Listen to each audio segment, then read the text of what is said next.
On a chilly November morning, downtown Boston was alive with its usual hum of activity. The streets bustled with the determined footsteps of workers, the sporadic honking of impatient drivers, and the rhythmic rustle of fallen leaves swept up by the brisk wind. Among the crowd was Robert Kensington, a man who seemed to embody the city's unrelenting pace. At 56 years old, Robert exuded an air of authority, his sharp navy blue suit tailored to perfection, the glossy leather of his shoes reflecting the pale November sunlight. Robert moved with purpose, his phone pressed to his ear, issuing clipped commands to whoever was on the other end of the line. His words were decisive, his tone cold. To those who passed by, he appeared as a man who had never paused long enough to question the weight of his own ambitions. He paused abruptly as his path was blocked by a woman sweeping the sidewalk, a figure so different from him it seemed almost surreal. Eleanor Mayfield stood hunched over her broom, her frail frame wrapped in an oversized grey coat that had seen far better days. The lines etched into her face told the story of a life weathered by time and hardship. Her hands, gnarled and trembling slightly, gripped the wooden handle as she worked methodically to clear the debris scattered by the autumn wind. Robert's irritation was immediate.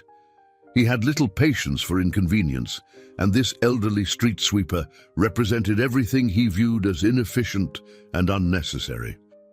He stopped just short of her and muttered with a sneer, "You should have retired years ago."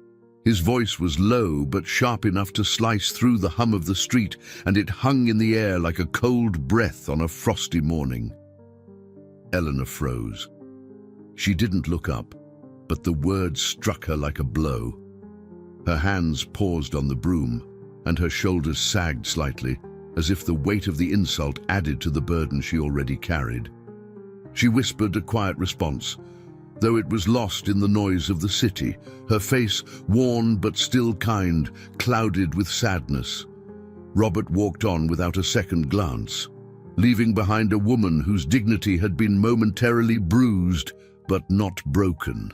Eleanor straightened herself, her grip on the broom tightening as if to steady her resolve. Her movements resumed, though slower this time, each sweep of the broom a silent act of defiance. Around her, the city continued its march forward, indifferent to the exchange. Commuters hurried past, eyes fixed on their phones or watches, oblivious to the small drama that had unfolded in their midst. Yet, for Eleanor, the moment lingered like a shadow, a reminder of how easily people's humanity could be disregarded. For Robert, it was an incident forgotten almost as soon as it occurred. To him, it was no more significant than the changing of a traffic light or the ringing of a distant church bell. But the city, ever watchful, seemed to hold its breath for what was to come. A subtle anticipation that the paths of these two very different lives were about to intertwine in ways neither could yet imagine. The morning air, sharp with the crispness of late autumn, settled over Eleanor Mayfield as she finished her shift. She leaned briefly on her broom, gazing at the city she had swept for decades. The cold had seeped into her bones, but it was nothing compared to the ache of the memories that stirred within her. She thought of the man who had walked past her earlier. His words lingered, not for their cruelty, but for the indifference they carried, a reflection of the world that often saw her as invisible. Eleanor had not always been a street sweeper. In her youth, she was full of life and dreams, a young wife with her heart set on raising a family in the modest house her husband, Charles, had built with his own hands. They had been happy once, laughing at the small absurdities of life and planning for a future that, in their minds, seemed limitless. But life, as it often does, had a way of dismantling dreams with quiet cruelty. Charles left when their son, Daniel, was just a boy.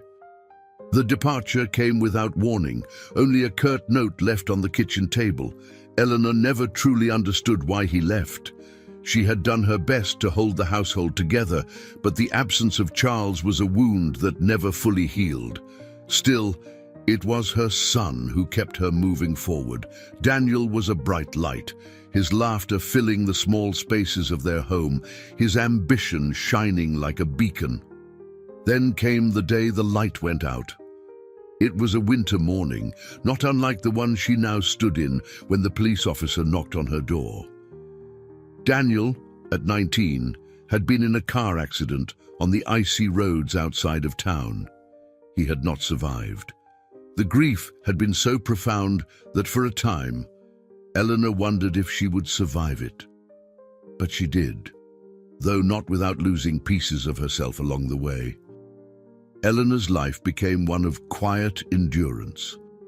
She took the job sweeping streets because it allowed her to remain unnoticed, her sorrow blending into the noise of the city. Yet, despite the hardships, she found small ways to bring kindness to others. A warm meal left for a neighbor who had fallen on hard times. A few extra dollars slipped to the young boy who delivered her groceries. These acts were her only solace, though she sought no recognition for them. Robert Kensington, meanwhile, sat in the corner office of his gleaming skyscraper, unaware of the weight Eleanor carried. To him, life was a battlefield where success was the only reward worth fighting for. Born into modest means, Robert had risen to wealth and power with relentless determination, cutting ties and severing relationships that he deemed unnecessary along the way. His mother, Martha Kensington, had been one such casualty. A widow who had dedicated her life to philanthropy, Martha was a woman of quiet grace, known throughout the community for her generosity. Yet, her son had seen her values as a hindrance to ambition. Robert had visited her only rarely, even as she grew older and her health began to fail. By the time of her passing, their relationship had been reduced to brief, obligatory calls on holidays. But Martha's legacy lived on in ways Robert did not yet understand. Her contributions to the local hospital had saved lives, and her presence in the lives of others, including Eleanor Mayfield, was far greater than her son realized. For Eleanor, Martha had been a friend in the quiet years after Daniel's death. They met at the hospital, where Eleanor had gone not as a patient but as a donor. A chance conversation had led to an enduring friendship, one that had been a lifeline for Eleanor when she needed it most. Martha, in turn, had often spoken of Robert to Eleanor, lamenting his distance, but never speaking ill of him. "He's just lost," Martha had said one afternoon, as they shared tea in Eleanor's small apartment. "But I hold on to hope. Sometimes we find our way back when we least expect it." Now, as Eleanor made her way home after her shift, she thought of Martha. The woman's photograph still sat on Eleanor's worn side table, a reminder of better days and a friendship that had sustained her. Eleanor felt a pang of sorrow, not just for Martha's passing, but for the son who had never understood what he had lost. At the same time, Robert sat at his desk, staring out the window at the city below. His mind was far from the morning's events, focused instead on an invitation that had arrived on his desk that week. It was for a gala honoring his late mother's contributions to the local hospital. He had hesitated to accept, feeling little connection to the cause or the woman it celebrated. But the pressure to attend, if only for appearances, was mounting. As the day drew to a close, the lives of Robert and Eleanor remained worlds apart. Yet the threads of their stories were beginning to weave together in ways neither could foresee, setting the stage for a journey that would challenge everything they thought they knew about themselves and each other. The invitation to the gala sat unopened on Robert Kensington's mahogany desk for days before he finally picked it up. The thick, cream-colored envelope bore the hospital's emblem in a soft gold emboss, a nod to formality that did not appeal to Robert's sensibilities. He slid a letter opener across the edge, his movements deliberate, as though prolonging the act could somehow change what lay inside. The words were cordial, even warm, but they landed coldly in his hands. "You are cordially invited to celebrate the life and contributions of Mrs. Martha Kensington." Robert leaned back in his chair, staring at the letter. It spoke of his mother's generosity and her lasting impact on the community, particularly her dedication to the hospital where she had spent so much of her later years. The gala promised speeches, tributes, and a commemorative unveiling, a spectacle meant to immortalize her work. Yet, to Robert, it felt hollow, like a distant echo of a woman he barely remembered in the way others seemed to. He drummed his fingers on the desk, debating whether to attend. His reasons, if he could call them that, were largely pragmatic. The event would be filled with influential figures, potential business partners, and donors, people who could be valuable to his ventures. To decline would be seen as callous, even disrespectful, though the thought of sitting through a night of sentimental speeches left him cold. Still, appearances mattered in his world, and so he resolved to go, if only to maintain the veneer of filial duty. As the day of the gala approached, Eleanor Mayfield sat in her small kitchen, lost in thought. The radio played softly in the background, its cheerful music at odds with the wistfulness that enveloped her.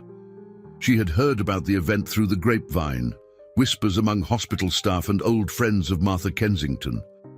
The memory of her friends surfaced like a bright thread in the fabric of her otherwise muted life. Martha had been a lifeline in the years following Daniel's death, a quiet presence that neither demanded nor judged. They had met by chance, brought together by the very institution now celebrating Martha's legacy. Eleanor had been there to donate a kidney, a decision born out of a desire to help someone, anyone, at a time when she felt powerless against her own grief. Martha had been the recipient, though neither knew it at the time. Their bond, forged in that hospital, grew over cups of tea and shared silences. But as the years passed, their lives drifted apart. Eleanor remained tethered to her modest existence, while Martha's world became increasingly filled with charitable endeavors and social engagements. There were fewer visits, though never a lack of affection. Eleanor never begrudged the distance. Martha's life was full in a way Eleanor's had not been for decades. Eleanor sighed, her thoughts interrupted by the kettle's whistle. She poured herself a cup of tea and carried it to the small table by the window, where a faded photograph of Martha smiled back at her. She traced the edge of the frame with her finger, a gesture of quiet reverence. The thought of attending the gala crossed her mind, but she dismissed it just as quickly. Such events were not for someone like her. On the night of the gala, Robert arrived fashionably late, his expression carefully neutral as he navigated the sea of well-dressed attendees. The room was adorned with tasteful decorations, white and gold accents that mirrored the invitation, and the hum of polite conversation filled the air. A large portrait of Martha hung at the center of the stage, her kind eyes and gentle smile a stark contrast to the son who stood beneath it, feeling like an imposter. As Robert scanned the room, his gaze fell on a display near the stage. It was a collection of photographs and mementos from Martha's life, snapshots of her at charity events, letters of gratitude from those she had helped, and a plaque commemorating her donation to the hospital's pediatric wing. But one photo stopped him in his tracks. It was an old black and white picture of his mother standing beside an elderly woman. They were smiling, their hands clasped as though sharing a private joke. Robert frowned, the woman's face vaguely familiar but elusive in his memory.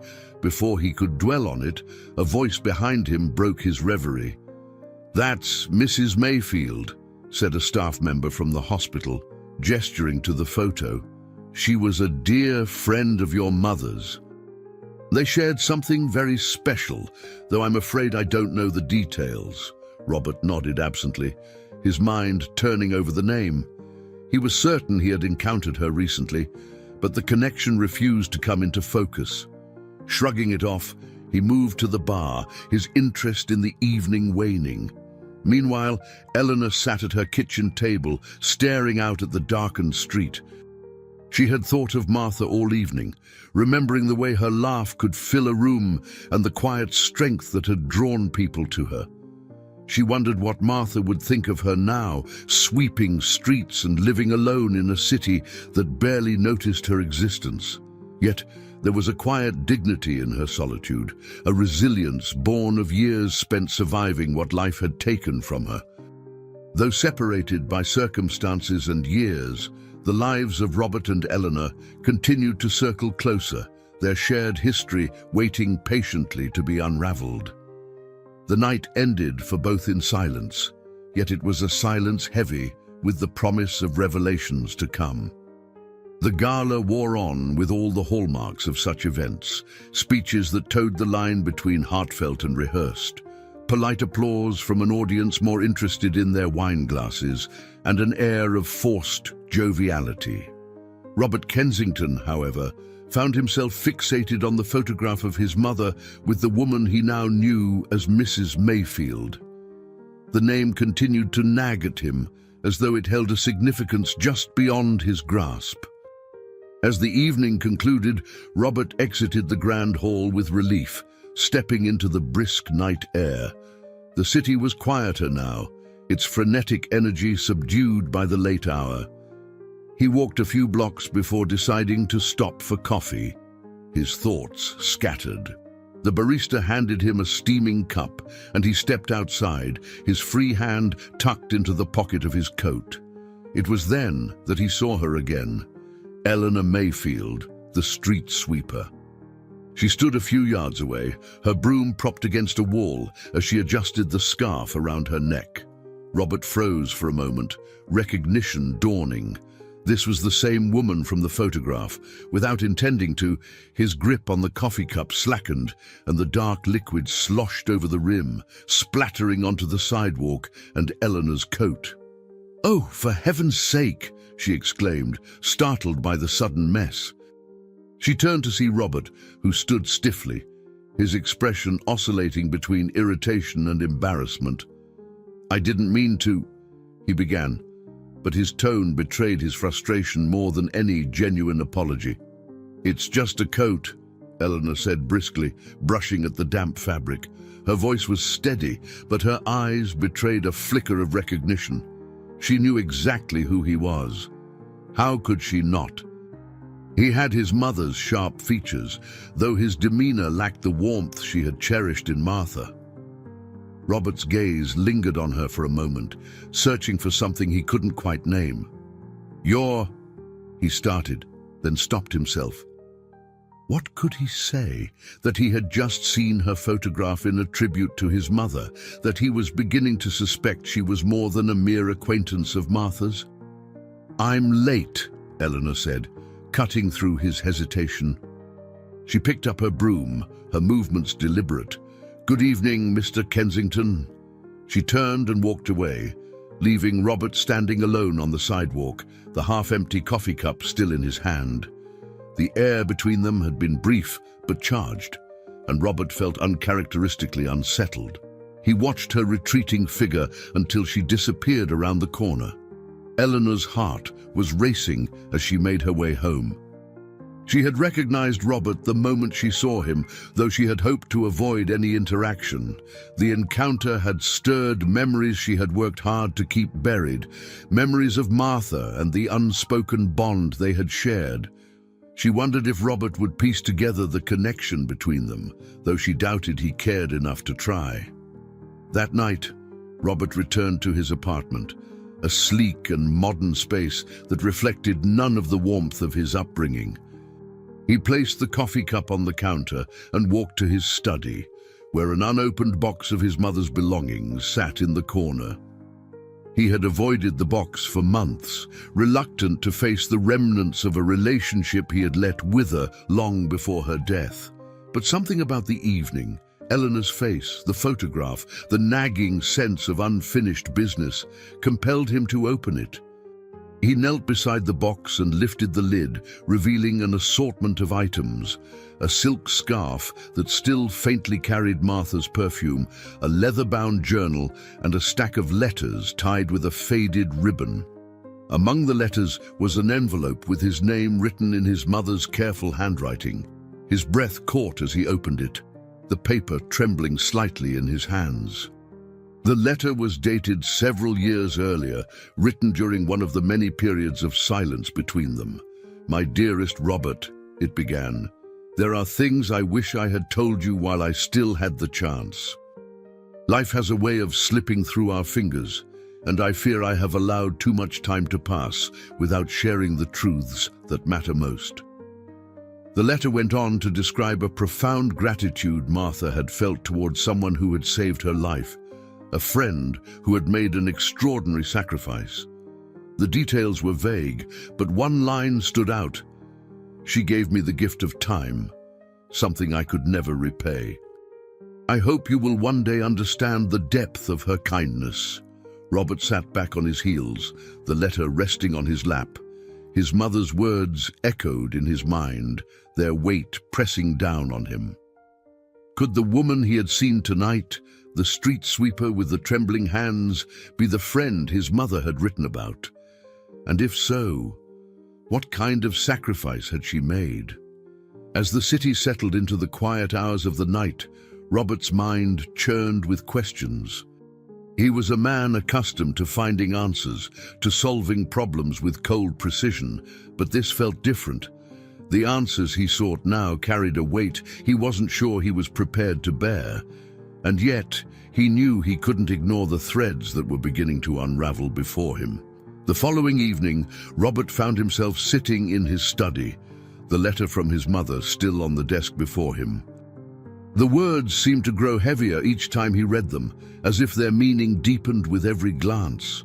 The friend she wrote about, the one who had given her the gift of time, loomed in his thoughts. He turned the envelope over in his hands, searching for clues he had missed, but there was nothing more.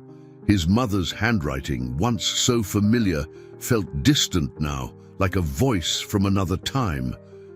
In the quiet of the room, Robert's gaze shifted to the unopened box beside his chair. It was still half full of his mother's belongings, items he hadn't yet mustered the energy to sort through. He pulled it closer and began sifting through its contents. Old photographs, a delicate lace handkerchief, a brooch with a missing stone. Each item carried its own weight of memory, though none seemed to hold the answers he sought. Near the bottom of the box, he found a bundle of medical records. At first, he hesitated, unsure if he wanted to delve into such personal details. But curiosity and a growing sense of urgency pushed him forward. As he leafed through the pages, he found a document that caught his attention, a report detailing his mother's kidney transplant. It listed a donor, identified only as E. Mayfield. Robert's breath caught. It couldn't be a coincidence. The name, now confirmed, sent his thoughts spinning. The woman he had dismissed as a mere street sweeper had given his mother a second chance at life. The revelation left him shaken, not least because of his own recent treatment of her. He remembered his curt remark that morning, the spilled coffee and the brusque way he had walked away.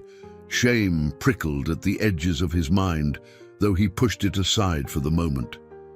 There was too much he still didn't understand. Driven by a need for answers, Robert decided to dig deeper. He called his assistant, instructing her to pull any information she could find about Eleanor Mayfield. It wasn't a request he would normally make. It felt intrusive, but something about the situation demanded it. His assistant hesitated briefly before agreeing, and Robert ended the call with a curt "thank you." Meanwhile, in her modest apartment, Eleanor sat in her favorite chair, a blanket draped over her lap to ward off the evening chill. She held a photograph of her son, Daniel, in her hands, her thumb brushing over his face. The boyish grin in the picture was a stark contrast to the sorrow that had followed his loss. The memories of him were a bittersweet comfort, a reminder of what she had loved and what she had endured. Her thoughts drifted to Martha, as they often did in quiet moments. The two women had been so different. Martha, with her grace and composure, Eleanor, with her practicality and resilience. Yet they had shared a bond that went beyond words, a connection forged in hardship and gratitude.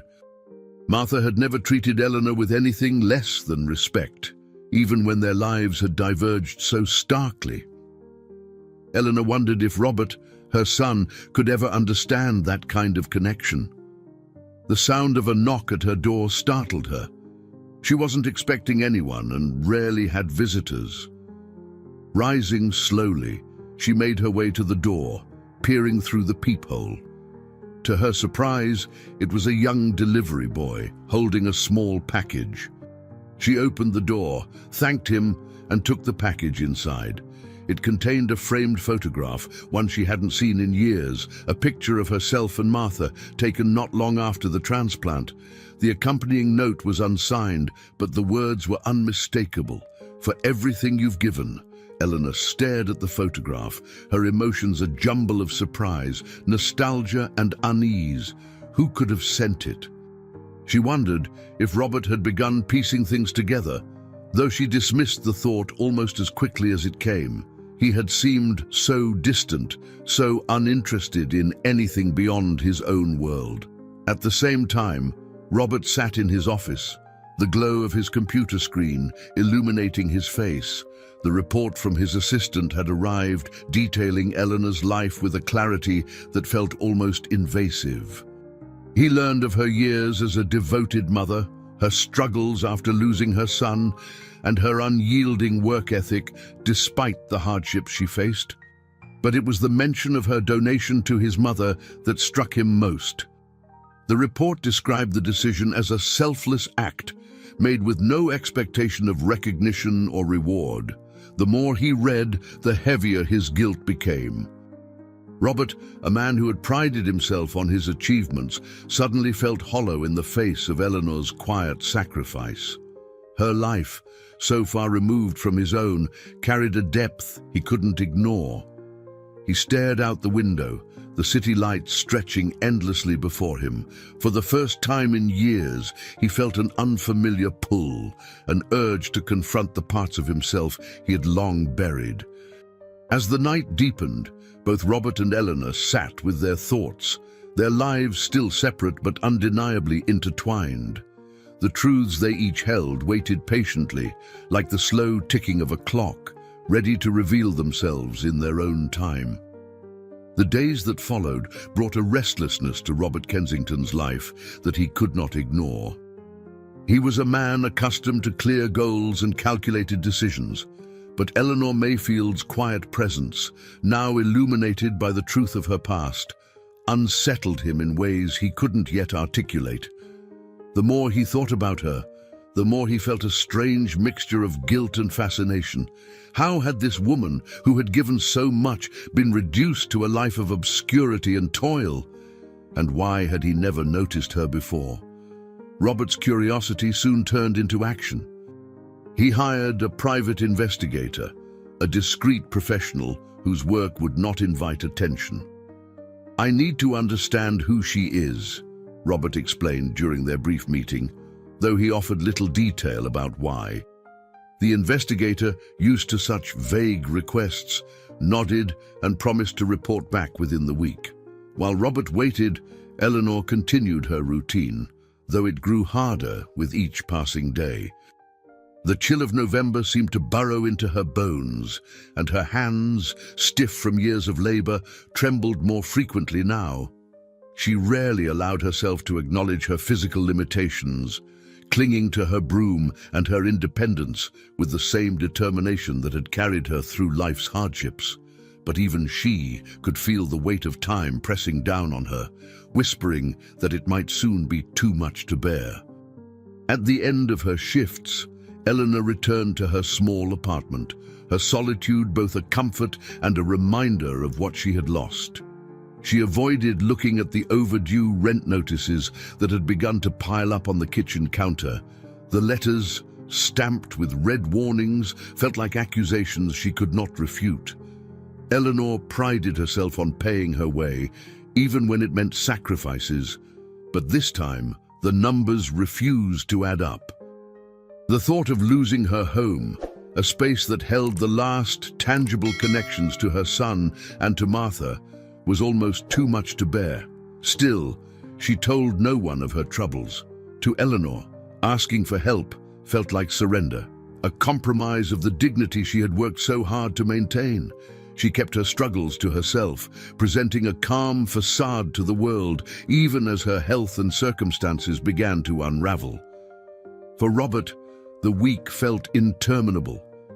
When the investigators' report finally arrived, it came with more detail than he had anticipated. The neatly typed document painted a picture of Eleanor's life that was as stark as it was moving. It described her early years, her marriage to Charles, and the birth of her son, Daniel. It outlined the tragedies that had followed, the sudden departure of her husband, the devastating loss of her son, and the years of quiet resilience that defined her afterward. The report also included information about her current situation, her work as a street sweeper, her modest apartment, and the mounting financial difficulties that threatened to uproot her once again. But it was the details of the kidney donation that struck Robert most deeply. The report confirmed what he already suspected. Eleanor had been the anonymous donor who saved his mother's life. She had made the decision selflessly, offering a part of herself to a woman who, at the time, was little more than a stranger. The enormity of her sacrifice left Robert speechless. As he sat in his office, the report spread out before him. Robert felt an unfamiliar weight settle in his chest. It wasn't just guilt, it was something deeper, a recognition of the stark contrast between their lives. Eleanor, who had given so much, had been left with so little, while he, who had taken so much for granted, had been given every advantage. The imbalance gnawed at him, forcing him to confront truths he had long avoided. Yet, despite his growing awareness, Robert found himself paralyzed. Pride and discomfort held him back, preventing him from reaching out to Eleanor. What could he say to her that would make a difference? How could he face her after the way he had dismissed her on the street? The questions swirled in his mind, unanswered. Meanwhile, Eleanor's struggles deepened. One cold evening, as she returned from her shift, she found her landlord waiting at the bottom of the stairs. He was a broad-shouldered man with a gruff demeanor, and his expression offered no comfort. "Mrs. Mayfield," he began, his tone firm but not unkind. "I've given you more time than I usually would, but I can't wait forever. You need to settle the balance by the end of the month, or I'll have no choice but to start the eviction process." Eleanor nodded, her face calm despite the storm that raged within her. "I understand," she said quietly, clutching her coat tighter around her thin frame. She climbed the stairs slowly, each step feeling heavier than the last. Once inside her apartment, she sank into her chair and stared at the stack of rent notices on the counter. The weight of her circumstances threatened to overwhelm her, but she pushed the feelings aside, as she always had. Instead, she reached for the photograph of Daniel on the table beside her and whispered a promise she had made countless times before. "I'll figure it out. I always do." As the city outside her window continued its relentless pace, the lives of Eleanor and Robert remained on parallel paths, each burdened by their own struggles, yet unknowingly drawn closer by the threads of their shared history. The choices they would soon face loomed on the horizon, waiting to test the strength of their characters and the depth of their resolve. The investigator's report remained on Robert Kensington's desk, its edges slightly frayed from where he had thumbed through it countless times. He had read the details of Eleanor Mayfield's life over and over, as if repetition might somehow lessen the weight of its revelations. But the more he read, the more the words seemed to deepen his unease. Each line painted a picture of a woman whose strength and resilience stood in quiet defiance of the world's disregard. Late one evening, as the city settled into its nightly hum, Robert sat in his office with a glass of scotch in hand. He stared at the window, the city lights blurring into streaks of amber against the dark sky. He had built a life that, by all accounts, was enviable. Wealth, power, and influence were his to command. And yet here he was, undone by the story of a woman he barely knew. His thoughts returned to the kidney donation, an act so selfless it bordered on unimaginable. Eleanor had given his mother years of life, years that Robert had squandered in his own arrogance and indifference. The shame of it burned in his chest, yet pride kept him from seeking her out. What could he possibly say that would matter? Words, he feared, would be woefully inadequate. While Robert wrestled with his conscience, Eleanor's situation grew increasingly dire. The warning from her landlord weighed heavily on her, though she spoke of it to no one. Each morning she rose before dawn, bundled in her heavy coat, and took to the streets with her broom and dustpan. The work was grueling, especially for someone of her age and health, but she pressed on with a quiet determination. To stop, she thought, would be to surrender, and surrender was something Eleanor Mayfield did not know how to do. But her body was beginning to betray her. The sharp winter air seemed to tighten her chest, and the aches in her joints grew more pronounced with each passing day. She ignored these signs, brushing them off as the inevitable discomforts of age. Yet, deep down, she knew her strength was waning, and the thought of what might come next filled her with a quiet dread. One evening, as she returned home from her shift, Eleanor found herself unable to climb the stairs to her apartment. She stood at the base of the staircase, gripping the banister as her legs trembled beneath her. A neighbor, a young woman named Grace who lived down the hall, noticed her struggle and rushed to her side. "Mrs. Mayfield, are you all right?" Grace asked, her voice filled with concern. Eleanor managed a weak smile. "Just a little winded, dear. I'll be fine in a moment." Grace wasn't convinced. "Let me help you," she insisted, slipping an arm around Eleanor's waist.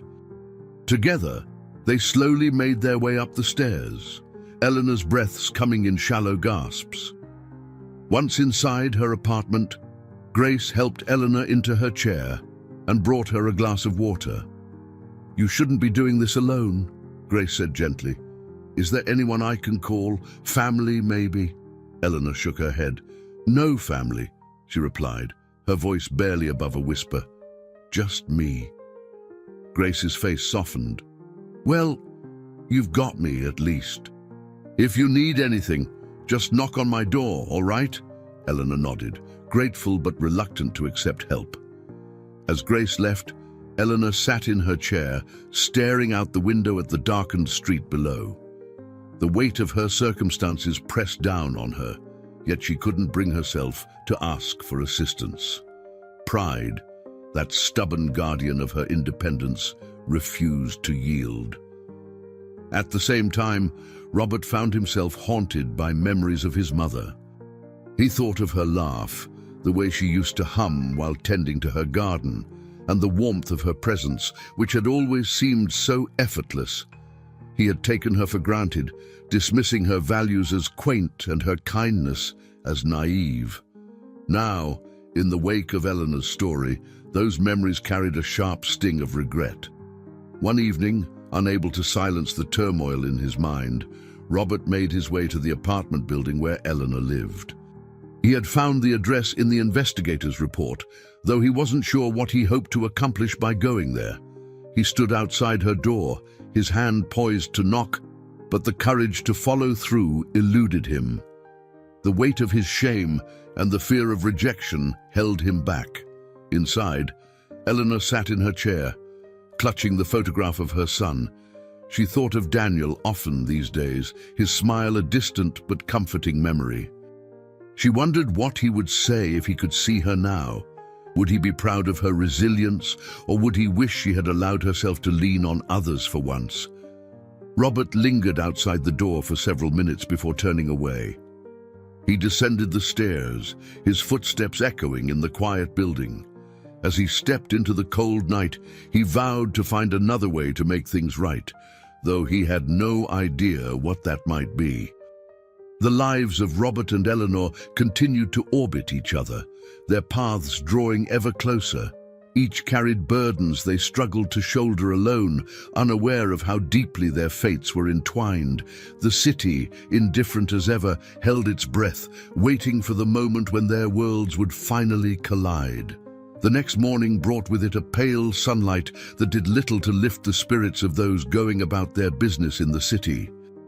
Eleanor Mayfield rose early, as always, her body aching from the demands of her work and the years that weighed heavily upon her. The brief assistance from Grace the evening before had left her both grateful and embarrassed. Eleanor was not accustomed to relying on others, and the idea of being seen as weak or incapable troubled her deeply. She made her way to the corner store for milk, walking slowly but determinedly. As she approached the checkout counter, she noticed a young man behind her holding a notepad. His presence seemed out of place, as if he wasn't there to shop, but rather to observe.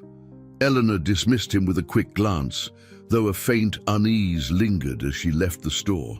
Later that day, the same young man reappeared, this time near her workplace. He stood across the street, jotting notes and occasionally snapping pictures with a small camera. Eleanor frowned, unsure of his intentions but unwilling to confront him. She kept her focus on her work, sweeping leaves into neat piles and muttering quietly to herself about the foolishness of youth. The young man was a journalist named Andrew Wallace, a freelancer with a knack for uncovering human interest stories. He had recently stumbled upon the details of Eleanor's kidney donation through a conversation with a hospital staff member. Intrigued, he began piecing together her story, uncovering fragments of her life that painted a picture of quiet heroism and resilience. He had no intention of causing harm, but his curiosity and ambition drove him to dig deeper, even as he remained unaware of how exposed his inquiries might make Eleanor feel.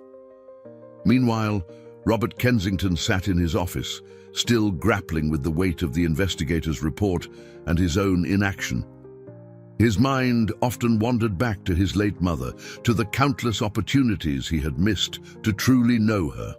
Each thought was like a stone dropped into the still waters of his composure, sending ripples of regret outward. The phone on his desk buzzed, breaking his reverie. It was his assistant informing him of a visitor, Dr. Alice Brennan, a former colleague of his mother's. Surprised but curious, Robert instructed her to send the doctor in. Dr. Brennan was a woman in her 60s, with kind eyes and a no-nonsense demeanor. She greeted Robert with a firm handshake and a warm smile before settling into the chair opposite his desk. "I hope I'm not intruding," she began, her voice steady but gentle. "I felt compelled to reach out after hearing about the gala honoring your mother." Robert inclined his head slightly. "Not at all, Dr. Brennan." "Please, go on." "I worked with your mother for many years," she continued. "She was an extraordinary woman, kind, compassionate, and utterly selfless. But I imagine you already know that." Robert's expression tightened almost imperceptibly. "I knew she was dedicated to her work," he said carefully. Dr. Brennan hesitated, studying him for a moment. "There's something I think you should know," she said finally. "Your mother often spoke of a woman named Eleanor Mayfield. They were close friends, though Eleanor preferred to keep out of the spotlight.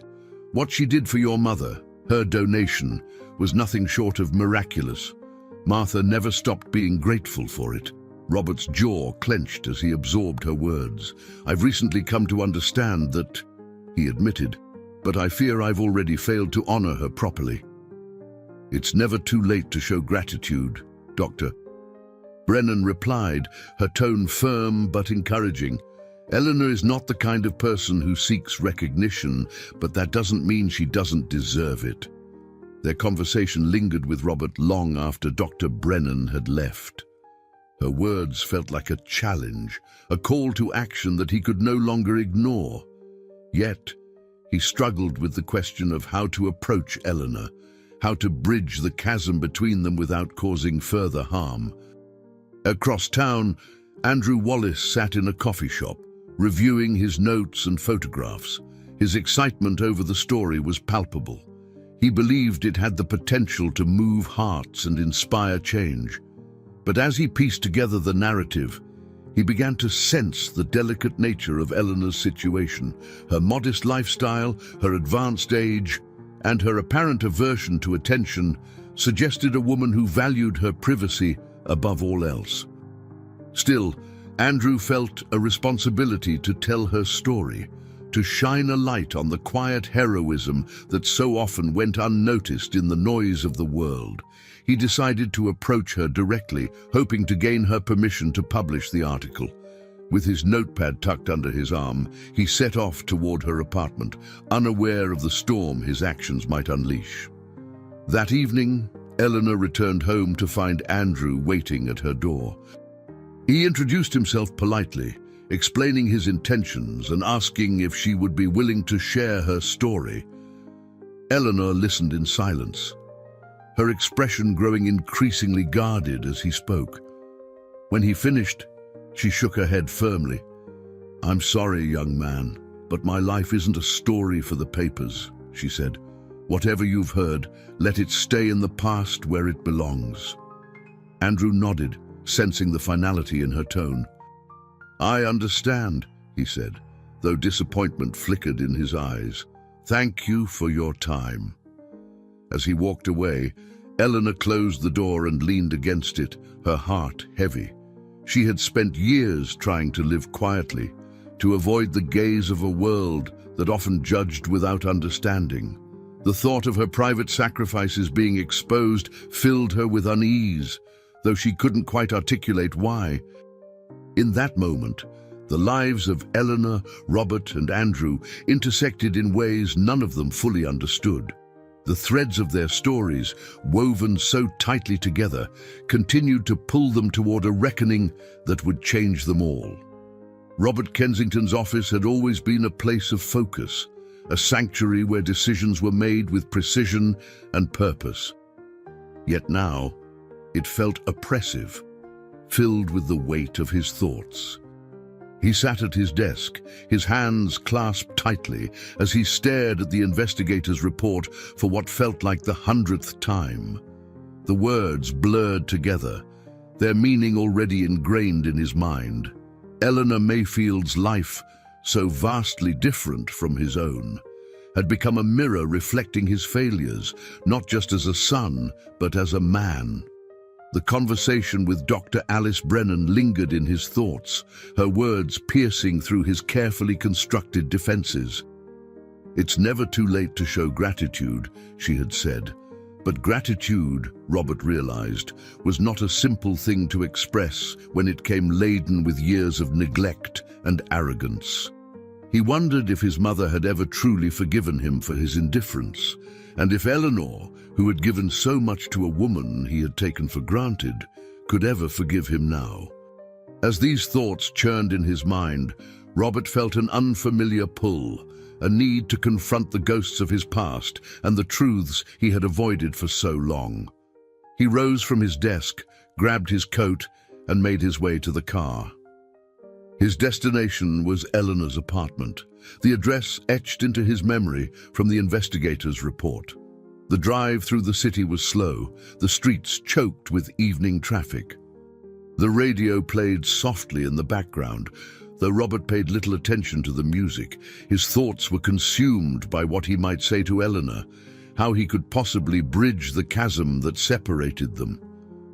By the time he reached her building, the sky had darkened and the streetlights cast long shadows across the sidewalk. Robert stood at the base of the steps, staring up at the modest structure.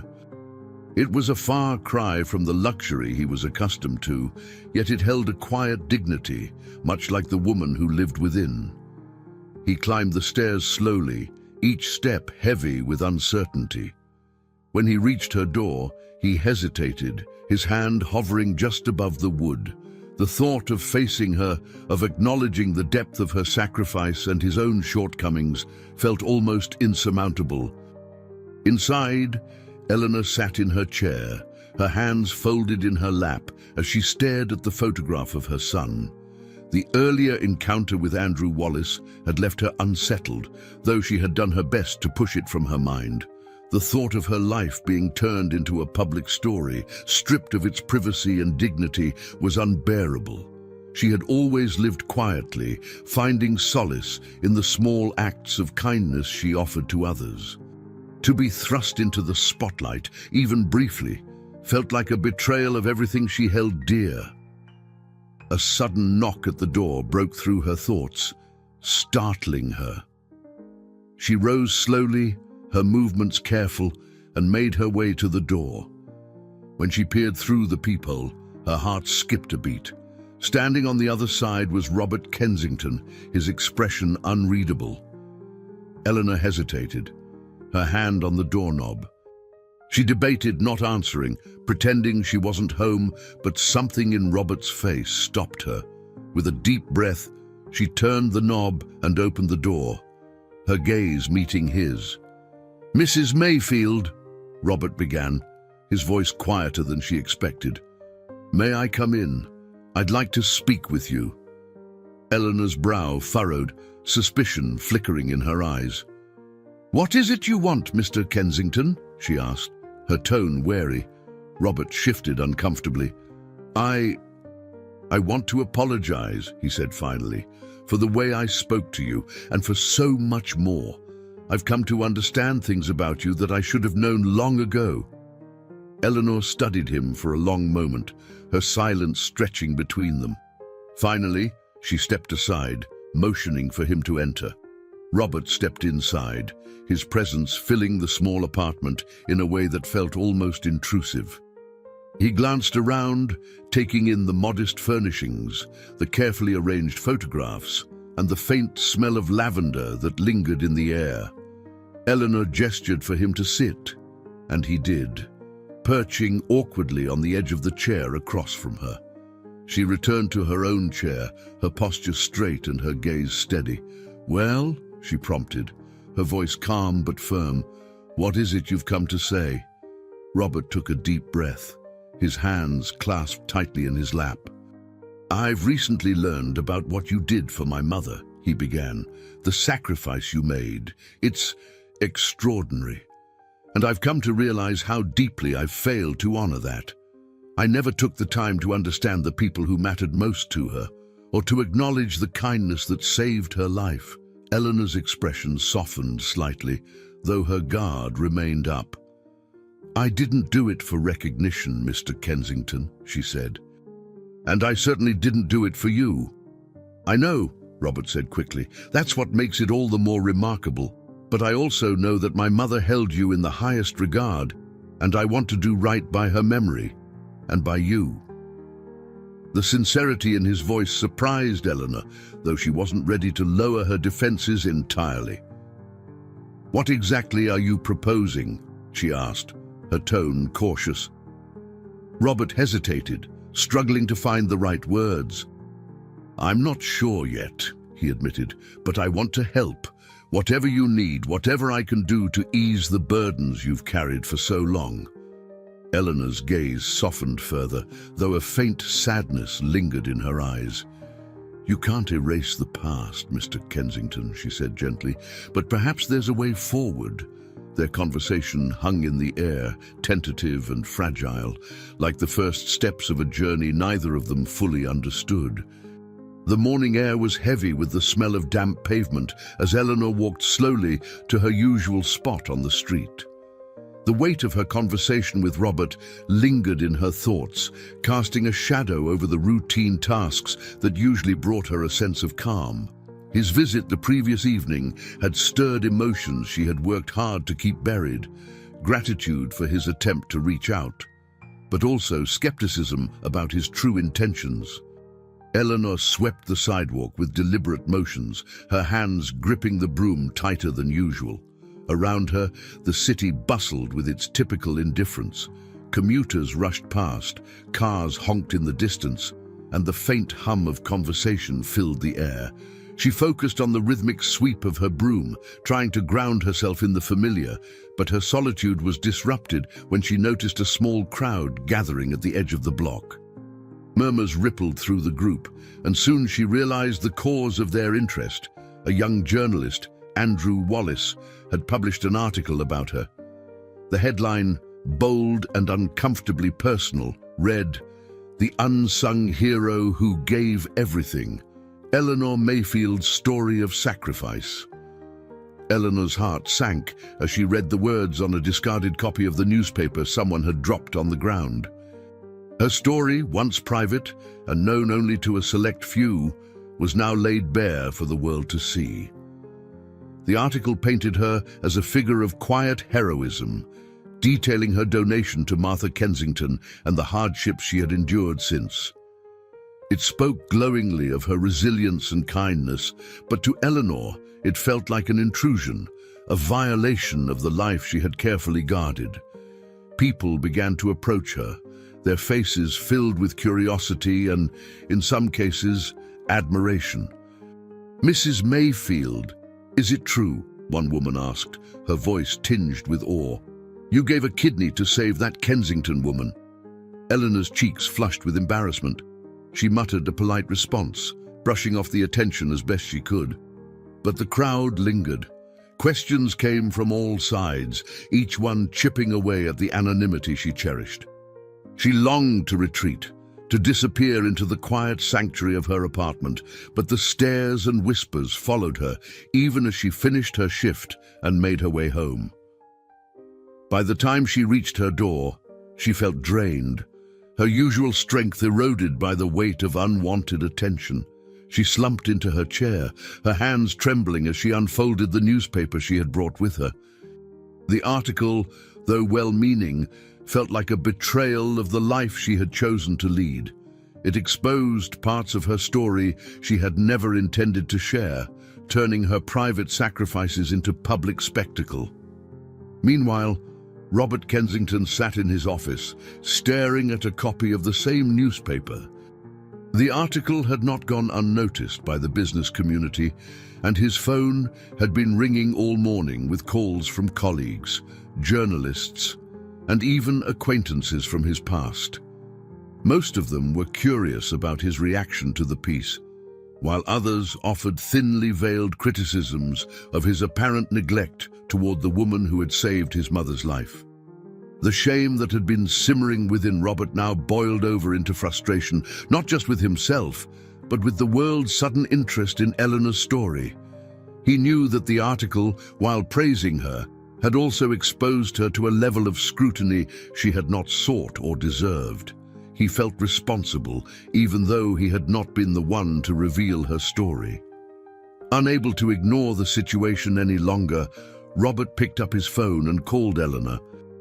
It rang several times before she answered, her voice wary. "Mrs. Mayfield, it's Robert Kensington," he said, his tone subdued. "I imagine you've seen the article." "I have," Eleanor replied, her voice clipped. "And I'd like to know who gave that young man the right to tell my story." "I don't know," Robert admitted, though he suspected Andrew Wallace's sources were closer to the hospital than to him. "But I want to help. If there's anything I can do to make this right—" "You can't," Eleanor interrupted, her voice firm. "What's done is done. I'll deal with it in my own way." The conversation ended abruptly, leaving Robert feeling both helpless and determined. He leaned back in his chair, the weight of his mother's legacy pressing heavily on his shoulders. For years, he had dismissed the values she had held dear, compassion, humility, and gratitude. Now, those same values seemed to be slipping through his fingers, just as they had during her lifetime. That evening, as Eleanor sat by her window, staring out at the street below, she reflected on the whirlwind of the day. The attention, though well-meaning, felt like a burden she hadn't asked for. She thought of Martha and the quiet friendship they had shared. Martha had always understood her desire for privacy, never prying, never demanding more than Eleanor was willing to give. The thought of Martha's son, so different yet trying in his own way, left her with conflicting emotions. As the city settled into the quiet rhythms of night, both Eleanor and Robert found themselves facing the same question: how to move forward from a past that refused to stay hidden. For Eleanor, the path was uncertain, but she resolved to face it with the same quiet strength that had carried her through so many trials before. For Robert, the path demanded a reckoning, not just with Eleanor, but with himself. The following morning, the streets were abuzz with murmurs of the article that had cast Eleanor Mayfield into an unwelcome spotlight. Her story, which she had guarded so carefully, had taken on a life of its own, whispered about in coffee shops and passed from one curious stranger to another. Eleanor, however, walked with her head down, the brim of her worn hat casting a shadow over her weary face. She kept her focus on her work, though each passerby's lingering glance felt like a fresh wound. By midday, the intrusion became too much to bear. Reporters began to gather near her usual sweeping route, their cameras slung over shoulders and their notebooks poised for quotes. Eleanor tried to ignore them, but the sound of their questions cut through the air like jagged glass. "Mrs. Mayfield, how does it feel to be called a hero?" one journalist asked. "Do you have any regrets about your donation?" another pressed. Eleanor stopped sweeping, her hands tightening around the broom handle. She turned slowly, her face calm but her voice firm. "I've said all I intend to say. Please, leave me be." Her words carried a dignity that silenced the crowd for a moment, but their curiosity was insatiable. They stayed, circling her like crows around a wounded animal. It wasn't long before Eleanor's composure began to crack. Her hands trembled and her breath came in shallow bursts. She dropped the broom and walked away, her steps uneven as she disappeared down an alley. By the time Eleanor reached her apartment, her chest was tight and her legs felt unsteady beneath her. She leaned against the doorframe, willing herself to calm down before stepping inside. The apartment, her sanctuary, now felt smaller and more fragile than ever. She lowered herself into her chair and stared at the photograph of Daniel on the table beside her. His smile, once a source of comfort, now seemed to mock the chaos surrounding her. At the same time, Robert Kensington was grappling with his own reckoning. The fallout from the article had reached his office, with colleagues and board members raising eyebrows at the connection between his family's wealth and the woman who had quietly saved his mother's life. Whispers of his perceived neglect followed him like a shadow, their sting exacerbated by his own mounting guilt. Emma, a young intern at Robert's company, was among the few who dared to speak openly about the situation. She had always admired Eleanor, having once seen her sweeping outside the office building and been struck by the woman's quiet determination. Now, with the story out in the open, Emma felt compelled to act. She approached Robert one afternoon, her youthful energy a stark contrast to the weariness etched into his features. "Mr. Kensington," she began hesitantly, "may I have a word?" Robert nodded, motioning for her to sit. Emma hesitated before continuing, her voice steady but impassioned. "I've been following Mrs. Mayfield's story. She's remarkable. I think you have an opportunity to honor her in a way that goes beyond words." Robert leaned back in his chair, his expression unreadable. "And how do you propose I do that, Emma?" "You're in a position to make a real difference," she said earnestly. "Your mother's legacy and Eleanor's sacrifices deserve more than just acknowledgement." You could create something lasting, something that reflects the values they both stood for. Her words struck a chord, though Robert was careful not to show it. He nodded thoughtfully, thanking her for her insight, before dismissing her. But as the hours passed, Emma's suggestion took root in his mind. It wasn't enough to apologize or offer financial assistance. He needed to find a way to honor both his mother and Eleanor in a manner that would carry forward their shared spirit of generosity. Meanwhile, Eleanor's day grew darker. By late afternoon, the reporters had followed her to her building, their voices rising as they called for her to come outside. She pulled the curtains tight, her body tense with frustration and fatigue. For years, she had endured life's trials with quiet dignity. But this relentless invasion of her privacy threatened to undo her. Finally, she made a decision. She picked up the phone and dialed Robert's number, her hands shaking as she waited for him to answer. When he did, she wasted no time with pleasantries. "Mr. Kensington," she said, her voice sharp with exhaustion. "I need this to stop. These reporters, this attention, it's unbearable." Robert's tone softened. "I understand, Mrs. Mayfield. I'll do everything I can to help." "You say that," she replied, her voice faltering. "But do you truly understand what it's like to have your life turned upside down? I never wanted recognition. I only wanted to live quietly." "I know," Robert said quietly, "and I'm sorry. I'll find a way to make this right." Eleanor ended the call without another word, her strength spent. She leaned back in her chair, closing her eyes against the ache in her chest. The world outside her window carried on as if nothing had changed. But for Eleanor, everything felt unmoored. As night fell, both Eleanor and Robert found themselves staring into the darkness, each grappling with the weight of their choices and the paths that had brought them to this moment. The city, indifferent as always, stood as a silent witness to their struggles, waiting for the next chapter of their intertwined stories to unfold. The tension in Eleanor Mayfield's apartment was palpable as she sat by the window, her curtains drawn tightly to shield her from the persistent crowd of reporters still gathered on the street below. She had hoped for peace after her call to Robert Kensington, but the noise outside told her otherwise. It seemed her quiet life, so carefully maintained for years, was now beyond her control. As she sat, trying to focus on the faint hum of her old radio, a knock sounded at her door. Her body stiffened, the sound filling her with both dread and a flicker of hope that it might be someone with good intentions. Rising slowly, she peered through the peephole and was relieved to see Grace, her young neighbor who had helped her before. "Mrs. Mayfield," Grace said gently as Eleanor opened the door. "I thought you might need some company. I brought tea." She held up a small thermos and a package of cookies, her smile kind and reassuring. Eleanor nodded, stepping aside to let Grace in. "Thank you, dear. It's been a day."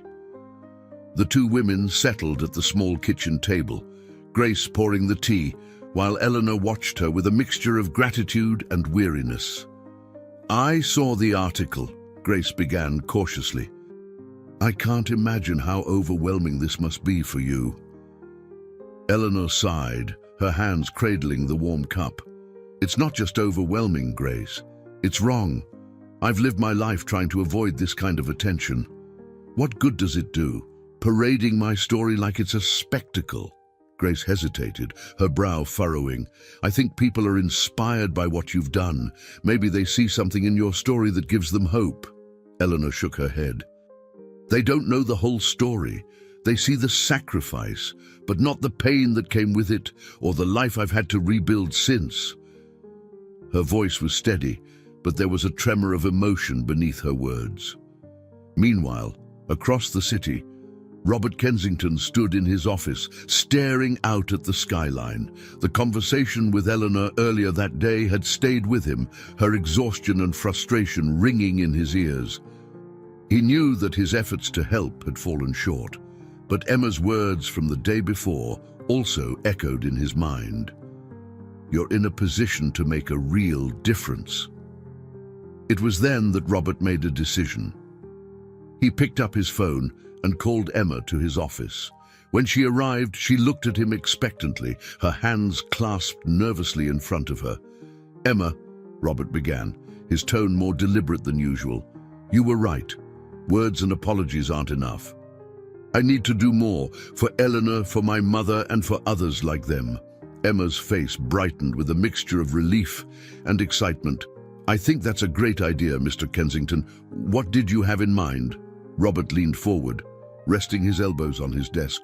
"I want to start a foundation," he said, "something that honors my mother's memory and the sacrifices Eleanor has made. It will focus on providing support for people like her, those who've quietly given so much without recognition or resources to fall back on." Emma's eyes widened. "That could make a real difference," she said, her voice tinged with admiration. "But do you think Eleanor will accept it? She seems very private." "I don't know," Robert admitted, "but I have to try. It's the least I can do." As the day turned to evening, Robert instructed his staff to begin laying the groundwork for the foundation. He wanted it to be more than a gesture. It had to be something lasting, something meaningful. His mother's name and Eleanor's would be at its heart, tied together in a way that reflected their shared values. Back at her apartment, Eleanor and Grace continued their conversation. Grace listened attentively as Eleanor spoke of her years working as a street sweeper, the quiet life she had built after losing her son, and the unexpected friendship she had shared with Martha Kensington.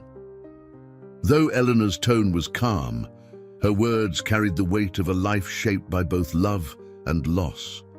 "You know," Grace said softly, "you've lived through so much, Mrs. Mayfield. Maybe this attention is a way for people to see the goodness in the world, even if it came at a cost to you."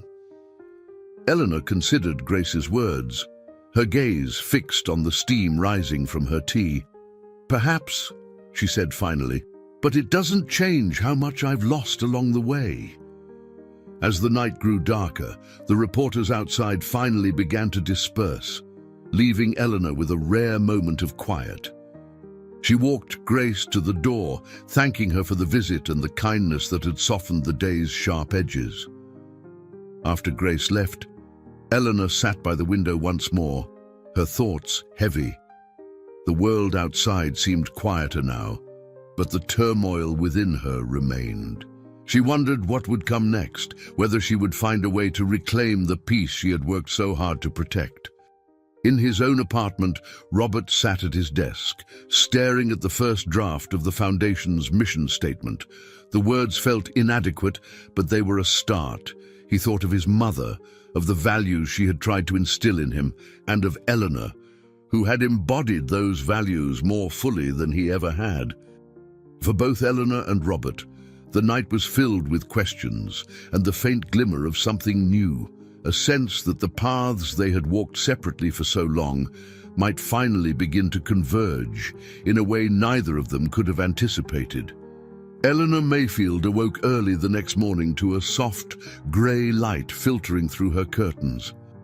The air in her apartment was chilly, and she pulled her shawl tighter around her shoulders as she shuffled to the kitchen to prepare a simple breakfast. Despite the quiet around her, a sense of unease lingered, an echo of the chaos that had erupted in the days before. The reporters were gone for now, but their presence had left her unsettled, and the weight of their intrusion still pressed heavily on her mind. As she sat at her small table, sipping her tea, there was a knock at the door.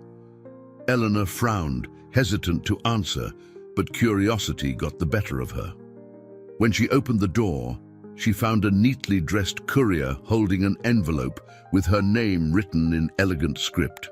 "Good morning, ma'am," the courier said politely. "This is for you." Eleanor accepted the envelope with a cautious nod and closed the door behind her. She opened it slowly, Her hands steady despite the flicker of apprehension she felt. Inside was a letter, neatly typed on thick, cream-colored paper. The header bore the name Kensington Mayfield Foundation, followed by a formal introduction explaining the organization's purpose: to provide support and resources to individuals who, like Eleanor, had made extraordinary sacrifices for the benefit of others. Eleanor's brow furrowed as she read on. The letter outlined plans for a public announcement and gala to inaugurate the foundation, and she was named as its honorary figurehead. Her name, alongside Martha Kensington's, would be at the heart of the foundation's mission, a tribute to their shared values of generosity and quiet heroism. Her initial reaction was one of disbelief. She set the letter down, staring at it as if it might vanish before her eyes. The idea of being so publicly honored felt overwhelming, even intrusive. She had lived a life of humility and hard work, and the thought of being thrust into the spotlight again filled her with unease. Yet, as she considered the possibilities, she felt a faint glimmer of hope. Could this foundation, born out of her story and Martha's legacy, bring something good to others? Later that morning, Eleanor called Robert Kensington, her voice measured but tinged with curiosity. "Mr. Kensington," she began, "I've received your letter. I'd like to understand more about this foundation you've created." Robert, who had been sitting at his desk reviewing the same letter, leaned back in his chair, relieved to hear from her. "Thank you for calling, Mrs. Mayfield," he said, his tone earnest. "The foundation is something I've been working on for the past few days.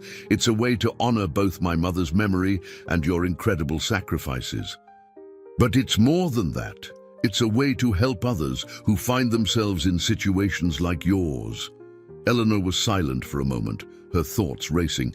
"And what exactly do you expect from me, Mr. Kensington?" she asked. "I'm not one for public appearances or grand gestures." "I understand," Robert replied quickly. "You're not obligated to do anything you're uncomfortable with. Your name is on the foundation because you've inspired it, but the work itself will focus on supporting others. If you'd prefer to stay in the background, that's entirely your choice." Eleanor considered his words carefully. While the idea of being publicly associated with the foundation still made her uneasy, she couldn't deny the potential for good that it represented. "I'll think about it," she said finally. "But I make no promises." "That's all I can ask," Robert said. "Thank you, Mrs. Mayfield." As the call ended, both Eleanor and Robert felt a cautious sense of progress. For Eleanor, the foundation represented a chance to turn her unwanted notoriety into something meaningful, though she remained wary of the attention it might bring. For Robert, it was a step toward redemption, a way to honor the values he had long ignored but now sought to embrace. Later that day, Robert gathered his team to finalize the plans for the foundation's announcement. Emma, whose enthusiasm had been a driving force behind the project, presented ideas for the event, from its location to the key speakers. She suggested a modest venue that reflected the foundation's mission of humility and service, rather than the grandeur typically associated with the Kensington name. As the team discussed the details, Robert found himself reflecting on how far he had come. The man who had once dismissed his mother's philanthropy as sentimental now felt a deep sense of responsibility to continue her work. He knew that the foundation alone would not absolve him of his past failings, but it was a start, a way to honor the lessons he had learned from both his mother and Eleanor. That evening, as Eleanor walked home from a brief trip to the corner store, she passed a small group of people gathered outside a community center. They were discussing the article about her, their voices filled with admiration for her sacrifices.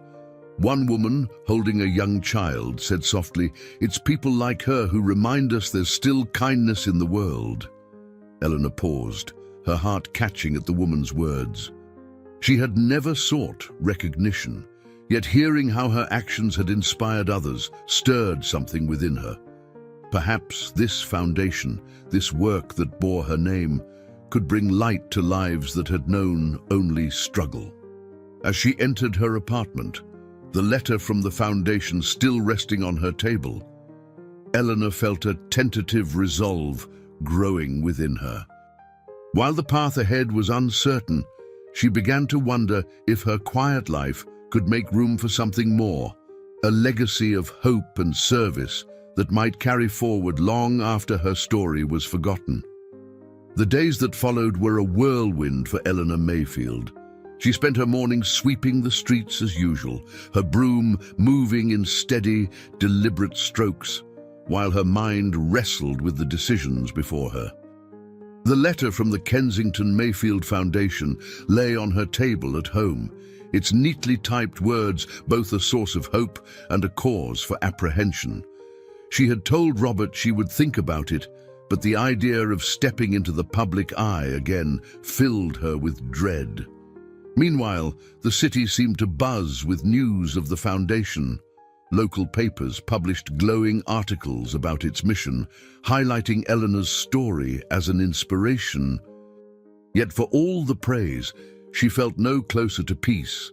Instead, the attention only deepened her sense of displacement, as if the life she had worked so hard to build was slipping through her fingers. One cold afternoon, as she finished her shift and prepared to head home, a man approached her. He was well-dressed but unassuming, his manner polite but purposeful. "Mrs. Mayfield?" he asked. "Yes," she replied, her tone wary. "My name is Gregory, and I work with Mr. Kensington. He asked me to deliver this personally." He handed her a small box, neatly wrapped in plain brown paper. "He thought it might help with your decision." Eleanor took the box, her fingers brushing against its smooth surface. "Thank you," she said, though her voice carried more curiosity than gratitude. She tucked the box under her arm and continued on her way, eager to examine it in the quiet of her apartment. When she finally unwrapped it that evening, she found a framed photograph inside. It was an old picture of Martha Kensington and Eleanor, taken years earlier during one of Martha's visits. The image was simple but poignant. Two women sitting side by side, their expressions warm and unguarded. Beneath the photo was a handwritten note from Robert. "For the friendship that changed my mother's life. Thank you." Eleanor stared at the photograph for a long time, her emotions a complex tangle of nostalgia and uncertainty. She remembered the day it was taken, the way Martha had insisted on capturing the moment despite Eleanor's protests. "One day, you'll look back and be glad we did this," Martha had said with a laugh. And now, all these years later, those words felt both prophetic and bittersweet. The next morning, Eleanor called Robert again. Her voice was steady, but carried a note of resolve. "Mr. Kensington, I've received your gift. It was thoughtful." "I'm glad you think so," Robert replied, his tone cautious. "Does this mean you've made a decision?" "I'm still considering it," Eleanor admitted, "but I'd like to meet with you, somewhere quiet, away from all the noise. There are things I need to understand before I agree to anything." "Of course," Robert said immediately. "Tell me where and when, and I'll be there." They agreed to meet that evening at a small park not far from Eleanor's apartment. The air was crisp and cold as she arrived, the bare trees casting long shadows across the ground. Robert was already there, seated on a bench with his hands clasped in front of him. He rose as she approached, his expression earnest. "Thank you for meeting me," he said, motioning for her to sit. Eleanor took a seat, folding her hands in her lap. For a moment, neither of them spoke, the silence filled only by the faint rustle of leaves in the wind. "Mr. Kensington," she began finally, "I appreciate what you're trying to do. This foundation, the work you've described, It could help a lot of people, but I need to know why you're doing this. Is it truly about honoring your mother and helping others? Or is it about easing your own conscience? Robert's face tightened, but he didn't shy away from her question. If I'm being honest, Mrs. Mayfield, it's both, he admitted. I've spent much of my life focused on success and status, neglecting the values my mother held dear. This foundation is a way to correct that, to honor her memory and the sacrifices you made for her. But it's also a way for me to make amends for my own failings.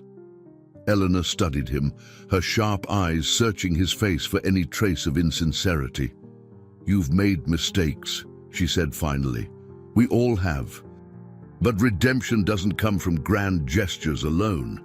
It comes from living differently, from changing the way you see and treat the world. I know, Robert said quietly, and I'm trying. This foundation is just the beginning. Eleanor nodded, her expression softening slightly. I'll consider being part of this, but on my terms. I won't be a figurehead for publicity or a symbol for people to gawk at. If I agree, it's because I believe in the work, not because I want recognition. Understood, Robert said, his voice firm with gratitude. Thank you, Mrs. Mayfield. That's more than I could have hoped for. As they parted ways, Eleanor felt a faint flicker of hope, both for the foundation and for Robert's ability to honor the legacy of the woman they had both loved. The path ahead remained uncertain, but for the first time in weeks, it felt like the beginning of something meaningful.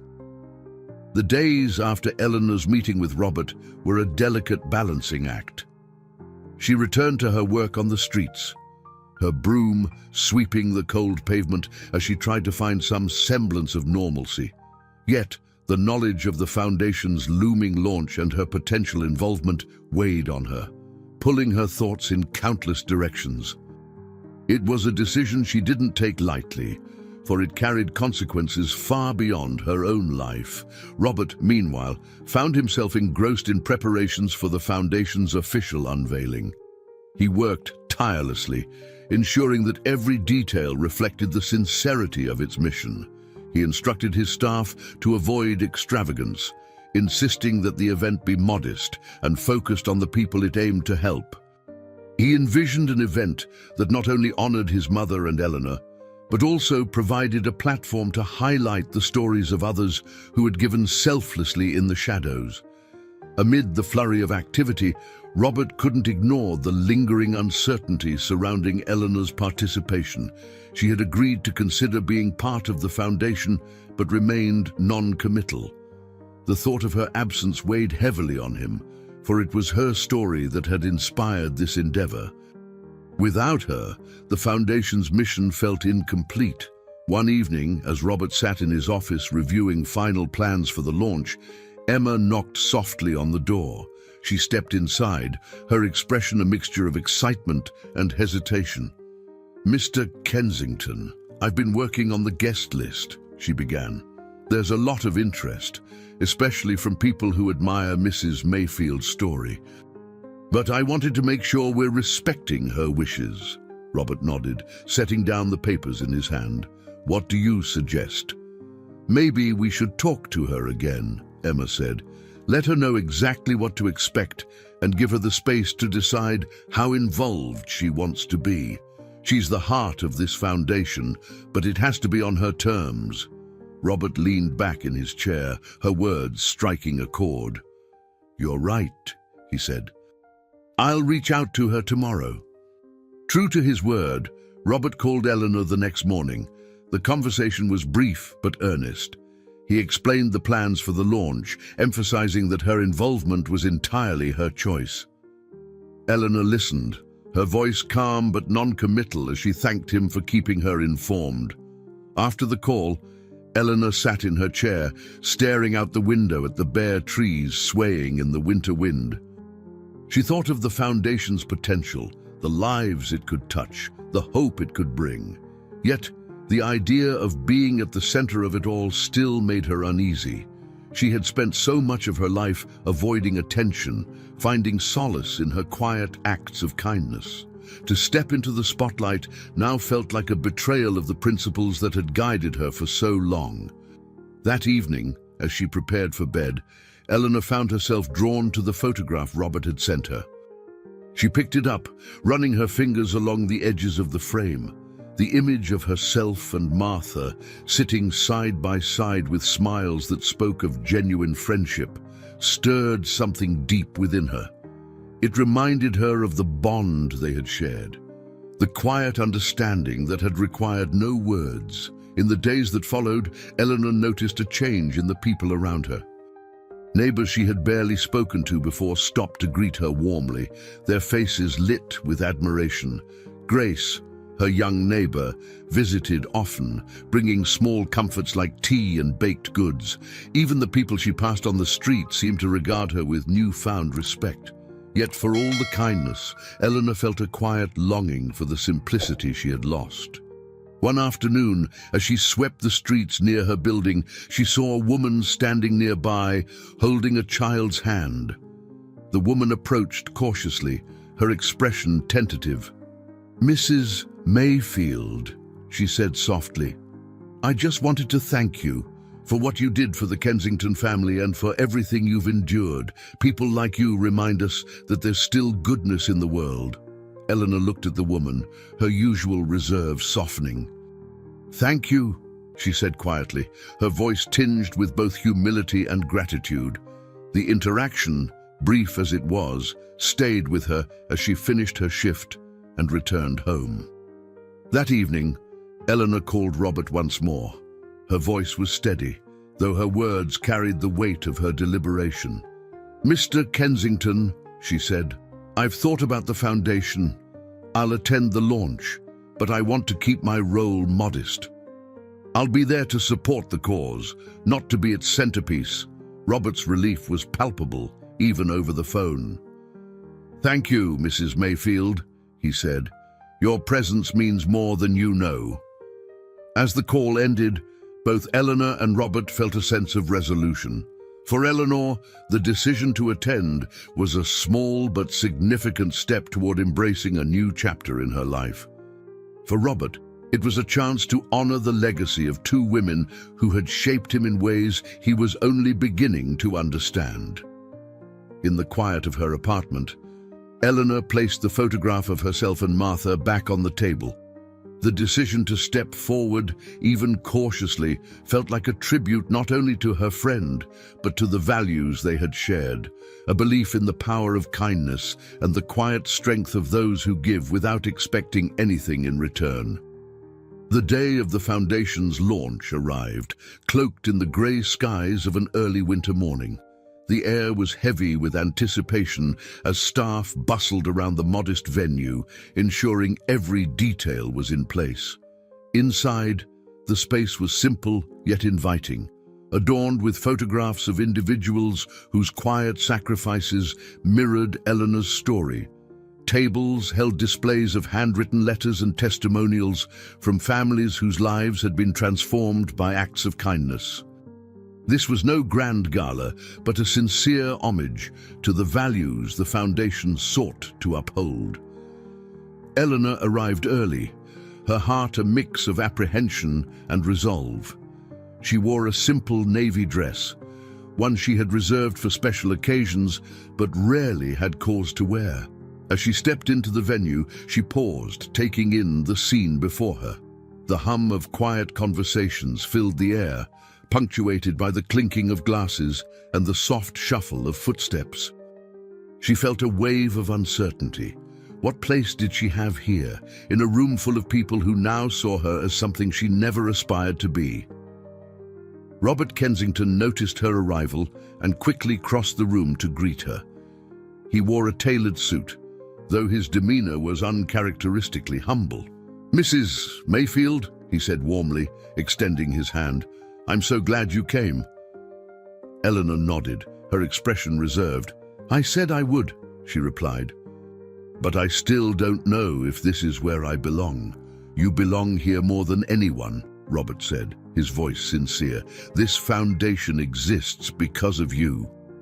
Before she could respond, a young woman approached them, carrying a clipboard and wearing an earnest smile. "Mr. Kensington, we're ready to begin. The guests are seated." Robert turned back to Eleanor, his expression slightly apprehensive. "Are you ready?" he asked gently. Eleanor hesitated, then nodded. "As ready as I'll ever be."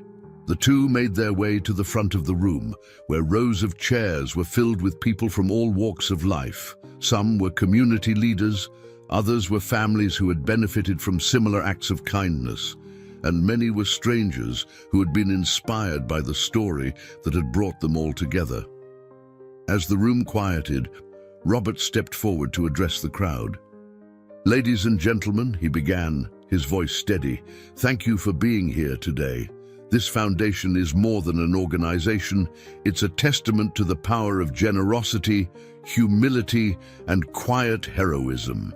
It's named for two extraordinary women, my mother, Martha Kensington, whose unwavering compassion shaped my understanding of the world, and Mrs. Eleanor Mayfield, whose selfless act gave my mother a second chance at life." He paused, his gaze sweeping the room before settling on Eleanor. Mrs. Mayfield never sought recognition, and yet her story has touched countless lives. Today, we honor not only her, but all those who give without expecting anything in return. The audience erupted into applause, their faces alight with admiration. Eleanor, seated near the front, felt her cheeks flush as she looked down at her hands, unsure of how to respond. She had agreed to attend, but had not expected to be the focus of so much attention.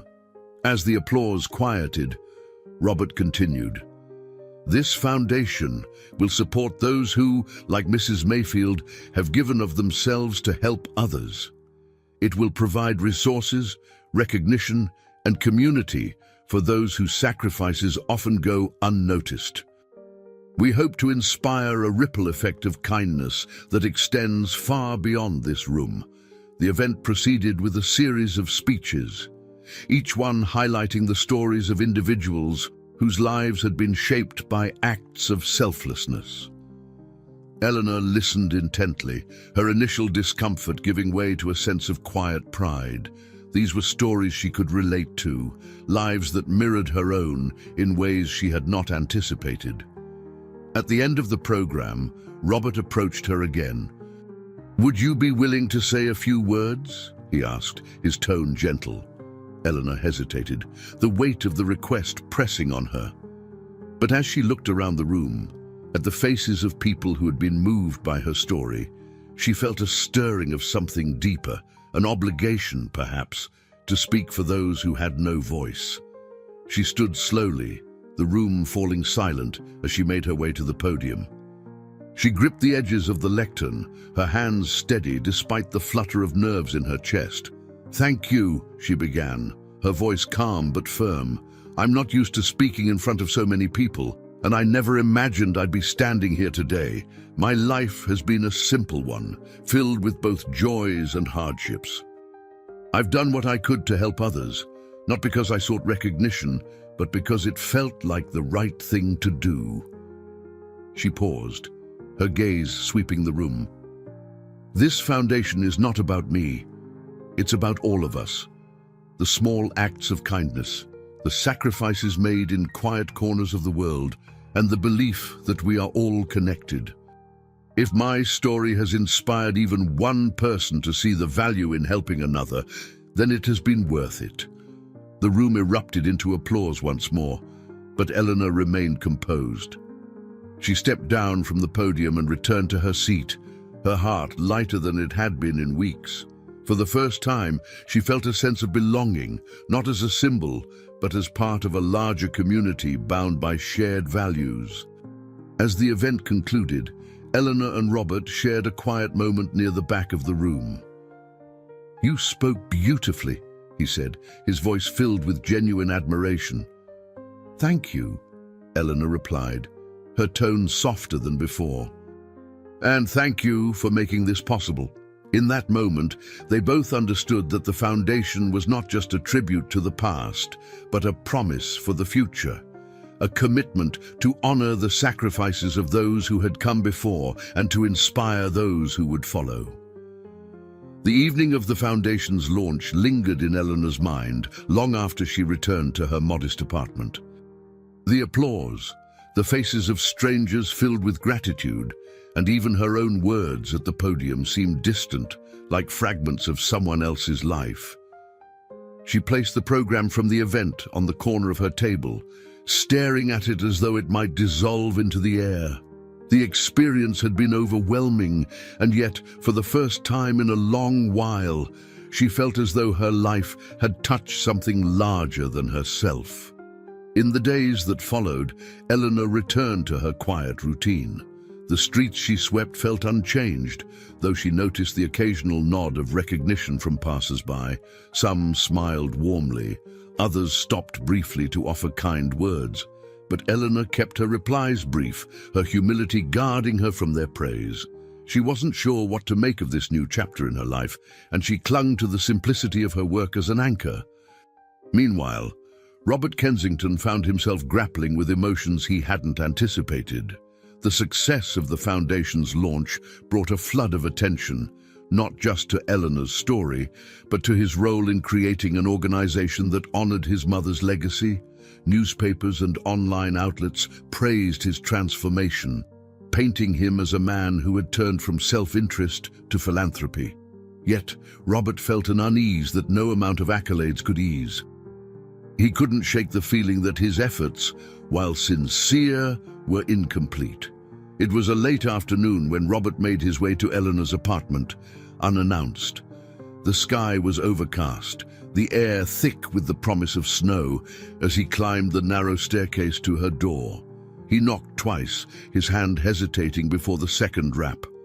From inside, he heard the faint sound of shuffling, followed by the click of the lock. When Eleanor opened the door, her expression was one of mild surprise. "Mr. Kensington," she said, her voice calm but tinged with curiosity. "What brings you here?" "I wanted to see you," Robert replied, his tone quieter than usual. "May I come in?" Eleanor stepped aside, motioning for him to enter. The apartment was as modest as he remembered, its warmth coming not from any extravagance, but from the careful way it was kept, a home that reflected the woman who lived in it. "Please, sit," Eleanor said, gesturing to the small chair across from hers. She poured 2 cups of tea without asking, setting one before Robert as she sat down. "What's on your mind?" Robert stared into the steaming cup for a moment before speaking. "The foundation's launch, it went well, better than I could have hoped, but something about it has been troubling me." Eleanor tilted her head slightly, her gaze steady.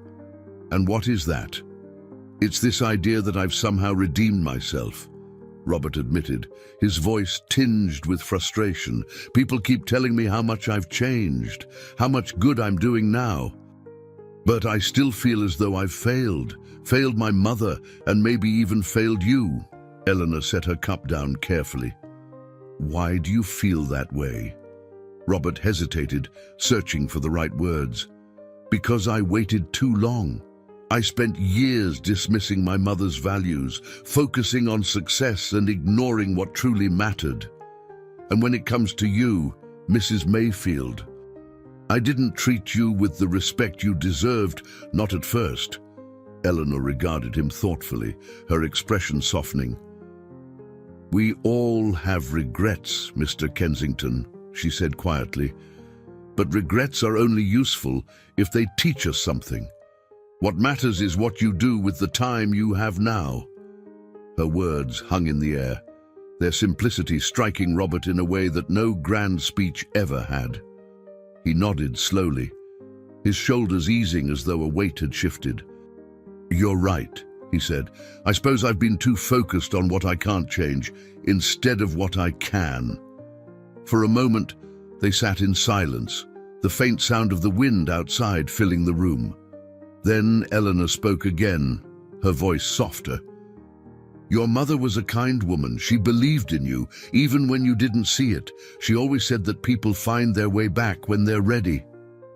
Robert's throat tightened at her words. "I hope I'm finally finding mine," he said. Eleanor offered a faint smile, her eyes glimmering with something between understanding and forgiveness. It's never too late to do the right thing. As the evening light faded, Robert rose to leave. He paused at the door, turning back to face Eleanor. "Thank you, Mrs. Mayfield, for everything." Eleanor nodded, her voice steady as she replied, "Take care, Mr. Kensington." As the door closed behind him, Eleanor felt a quiet sense of peace settle over her. For all the upheaval of recent weeks, she saw in Robert's visit a glimmer of hope, not just for him, but for the work they had begun together. The foundation, she realized, was not simply a tribute to the past, but a way forward, a bridge between what had been and what could be. Outside, Robert stepped into the cold evening air, his breath visible in the fading light. For the first time in years, he felt a sense of purpose that went beyond ambition or reputation. He didn't know if he could ever fully make amends for his past, but he knew he had to try, and that, perhaps, was enough. The weeks following Robert's visit passed in a quiet rhythm for Eleanor Mayfield. Winter deepened, draping the streets in a blanket of frost, while the foundation began to take root in the community it sought to serve. Eleanor found herself both drawn to and wary of this new chapter in her life. The foundation had already begun offering aid to those in need, and its name, bearing both hers and Martha Kensington's, was spoken with admiration. Yet, Eleanor still grappled with the attention it brought, her instinct to retreat warring with a growing sense of responsibility. One cold morning, as she swept the streets near the hospital where Martha had once been treated, Eleanor paused to catch her breath. The brisk air stung her lungs, and she leaned against her broom for support. Across the street, she noticed a small group gathered around a young woman who was speaking animatedly to the crowd. Curious, Eleanor crossed the road, pulling her scarf tighter around her neck. The woman was handing out flyers for the foundation, her enthusiasm evident in her bright smile and warm gestures. "This foundation is about celebrating the quiet heroes among us," the woman said, her voice carrying over the murmurs of the crowd. "People like Mrs. Mayfield, who remind us that acts of kindness can change lives." Hearing her name, Eleanor felt a flush of discomfort, but stayed hidden at the edge of the crowd. She watched as the woman distributed the flyers, the crowd dispersing with murmurs of appreciation. Once they were gone, Eleanor approached cautiously. "You're doing important work," she said quietly. The young woman turned, startled at first, then broke into a wide smile. "Mrs. Mayfield, it's an honor to meet you." She extended a hand which Eleanor shook hesitantly. "I'm Lily. I work with the foundation. Mr. Kensington speaks of you often." Eleanor nodded, her expression reserved. "Does he now?" "Yes," Lily replied earnestly. "He says you're the heart of this whole effort." The sincerity in Lily's voice softened Eleanor's guarded demeanor. "It's good to see the foundation reaching people," she said. "That's what matters." Lily nodded, her admiration evident. "You've inspired so many, Mrs. Mayfield." "I hope you know that," Eleanor offered a faint smile, though the weight of Lily's words stayed with her as she walked home. That evening, as she sat by her small table, she found herself staring at the photograph of herself and Martha once again. The memory of their bond felt sharper now, more present, as if Martha's absence was something Eleanor was only now beginning to fully feel. It was with these thoughts that she wrote a letter to Robert Kensington. The act felt old-fashioned, but it allowed her to express herself in a way she struggled to do face to face. She chose her words carefully, her handwriting steady despite the weight of what she wished to say. "Mr. Kensington," she began, I have been thinking a great deal about your mother, about the foundation, and about the path we are now walking together. I wonder sometimes what Martha would think of all this, of her name and mine being spoken in the same breath, of the work you've begun in her memory. I believe she would be proud of you, not because of the attention you've received, but because of the sincerity with which you've approached this mission. For myself, I feel both humbled and uneasy about the recognition. My life has been one of quiet labor, and I never sought the spotlight. Yet seeing the lives that this foundation is already touching, I'm beginning to understand that sometimes our stories are not entirely our own to keep. If sharing my story can help others, then perhaps it is worth the discomfort it brings. Thank you for including me in this work. It has given me much to reflect upon, and though the future remains uncertain, I feel a small measure of hope for what we might accomplish together. She sealed the letter and delivered it to the Foundation's office the next morning, leaving it with a receptionist before returning to her sweeping. The simple act of putting her thoughts into words brought Eleanor a sense of peace, though she couldn't shake the feeling that her story was far from over. When Robert read her letter later that day, he felt a mix of gratitude and humility. Eleanor's words carried a quiet wisdom, one that reminded him of his mother and the values she had tried to instill in him. He resolved to honor her trust by dedicating himself fully to the Foundation's mission. In the weeks that followed, Eleanor found herself more involved in the Foundation's efforts, albeit cautiously. She visited the community center where families gathered to receive aid, spoke with volunteers about their work, and even offered her own insights on how to reach those most in need. Each step was small but significant, and with every interaction, she felt a growing sense of purpose. For Robert, these moments of collaboration deepened his understanding of what it meant to truly serve others. He saw in Eleanor a quiet strength that inspired everyone around her, and he began to realize that his own transformation was only just beginning. Together, they were building something that extended far beyond themselves, a testament to the enduring power of kindness, humility, and connection. As winter stretched on, the Foundation became a beacon of hope for those it served. And while Eleanor still struggled with the attention her story brought, she began to see the ways in which it could inspire others to act, to give, and to believe in the goodness that still existed in the world. It was not the life she had imagined for herself, but it was a life that, in its own way, felt meaningful. The early days of spring brought a subtle change to the city, the grey skies softening as buds began to appear on the trees. For Eleanor Mayfield, the shift in season mirrored the slow, quiet transformation she felt within herself. Her once solitary life was now interwoven with the work of the Foundation. Though she still cherished her independence, she had come to see the value in working alongside others, in lending her voice to a cause that reached far beyond her own experiences. Eleanor's mornings remained unchanged. She swept the streets with the same diligence she always had, her broom cutting clean lines across the sidewalk.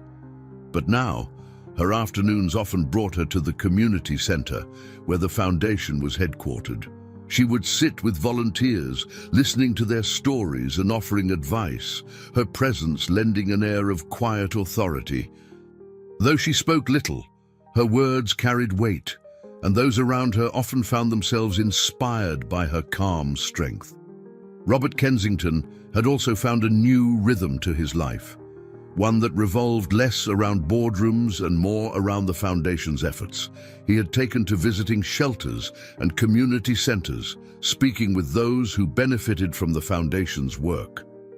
These visits humbled him, grounding his lofty ambitions in the realities of the people he sought to help. Yet, even as he threw himself into this new role, he felt the lingering pull of his past, a life spent in pursuit of wealth and power that now felt hollow. One afternoon, As Eleanor sat in the Foundation's modest office reviewing applications for aid, Robert entered the room carrying a stack of letters. He placed them on the desk with a quiet sigh before taking the seat across from her. "Another round of thank you letters," he said, his tone tinged with weariness. "It's heartening, but also overwhelming at times." Eleanor glanced at the pile, her expression thoughtful. "Gratitude can be as heavy as any burden," she replied, "but it's also a reminder of the good this work is doing." Robert nodded, leaning back in his chair. "Do you ever feel inadequate?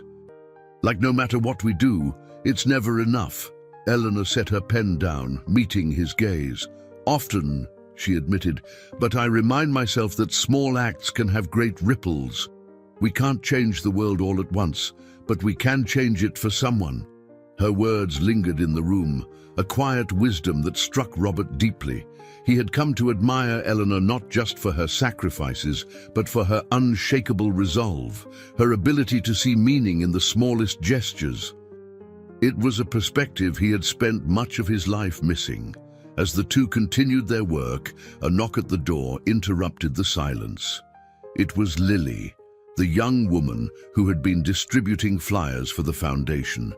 Her usual bright demeanor was tempered by urgency. "Mr. Kensington, Mrs. Mayfield," she said, stepping into the room. "There's a situation at one of the shelters we support. A family's been evicted, and they have nowhere to go." "I thought you'd want to know." Eleanor rose immediately, her broom forgotten in the corner. "Where are they now?" "At the shelter," Lily replied, "but they can only stay for the night. The parents are desperate. They've got 2 young children." Eleanor turned to Robert, her expression firm. "We should go." Without hesitation, Robert grabbed his coat, following Eleanor and Lily out the door. The shelter was only a few blocks away, a small, weathered building that bore the marks of years of service. Inside, the atmosphere was tense but quiet, the voices of volunteers mingling with the soft cries of a child. Eleanor approached the family, her movements deliberate but gentle.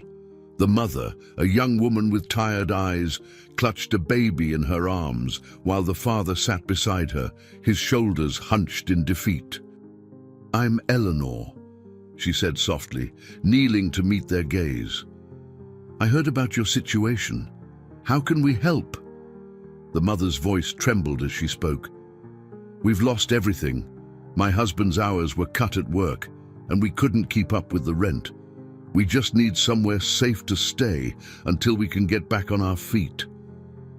Robert, standing just behind Eleanor, stepped forward. "The Foundation can help with temporary housing," he said firmly. "We'll make sure you're not out on the street." The relief on the couple's faces was immediate, their gratitude spilling out in quiet sobs. As Eleanor sat with them, listening to their story, Robert spoke with the shelter director, arranging for funds to secure temporary accommodations for the family. By the time they left, a plan was in place, and the family's future felt a little less uncertain. As they walked back to the office, Eleanor and Robert were quiet, the weight of the encounter settling over them. It wasn't until they reached the Foundation's door that Eleanor spoke. "This is why the work matters," she said simply. "Not for the recognition, not for the praise, but for moments like that." Robert nodded, his expression reflective. "It's humbling," he admitted, "to realize how much we take for granted and how much we can do with so little." That evening, as Eleanor returned to her apartment, she felt a quiet sense of fulfillment. The day had been long, but it had reminded her of the strength that lay in small acts of compassion. For all the challenges this new chapter had brought, she could see now that her story, her life, had a purpose beyond what she had ever imagined. The chill of early spring lingered in the air as Eleanor Mayfield stood at the edge of the park, gazing at the modest stage that had been erected for the official opening of the Kensington Mayfield Initiative's permanent headquarters. The Foundation having grown swiftly in its early months, had reached a milestone, a physical space from which it could serve those in need with greater efficiency and reach. Eleanor's name, etched in stone alongside Martha Kensington's, adorned the entryway, a tribute to the two women whose sacrifices and values had inspired the effort. Eleanor was reluctant to attend. The ceremony felt far removed from the quiet acts of kindness that had defined her life, but Robert Kensington had insisted, "This is your work as much as it is anyone's," he had told her. "You belong here." Now, as Eleanor watched the crowd gather, she felt the familiar pull of unease. People she had never met approached her with smiles and kind words, praising her for her bravery and selflessness. She nodded politely, offering only the briefest of replies.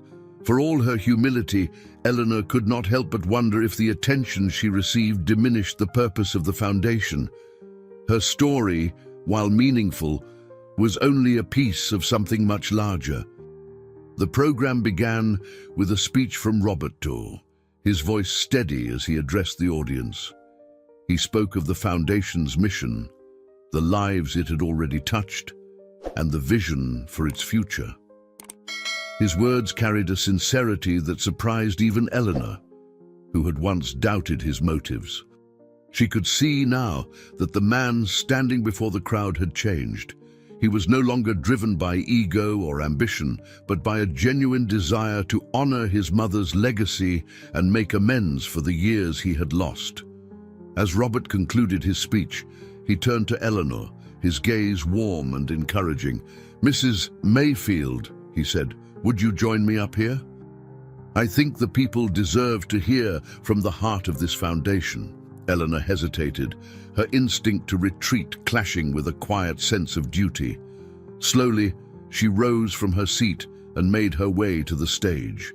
The crowd fell silent as she stepped to the podium, her hands gripping its edges as she steadied herself.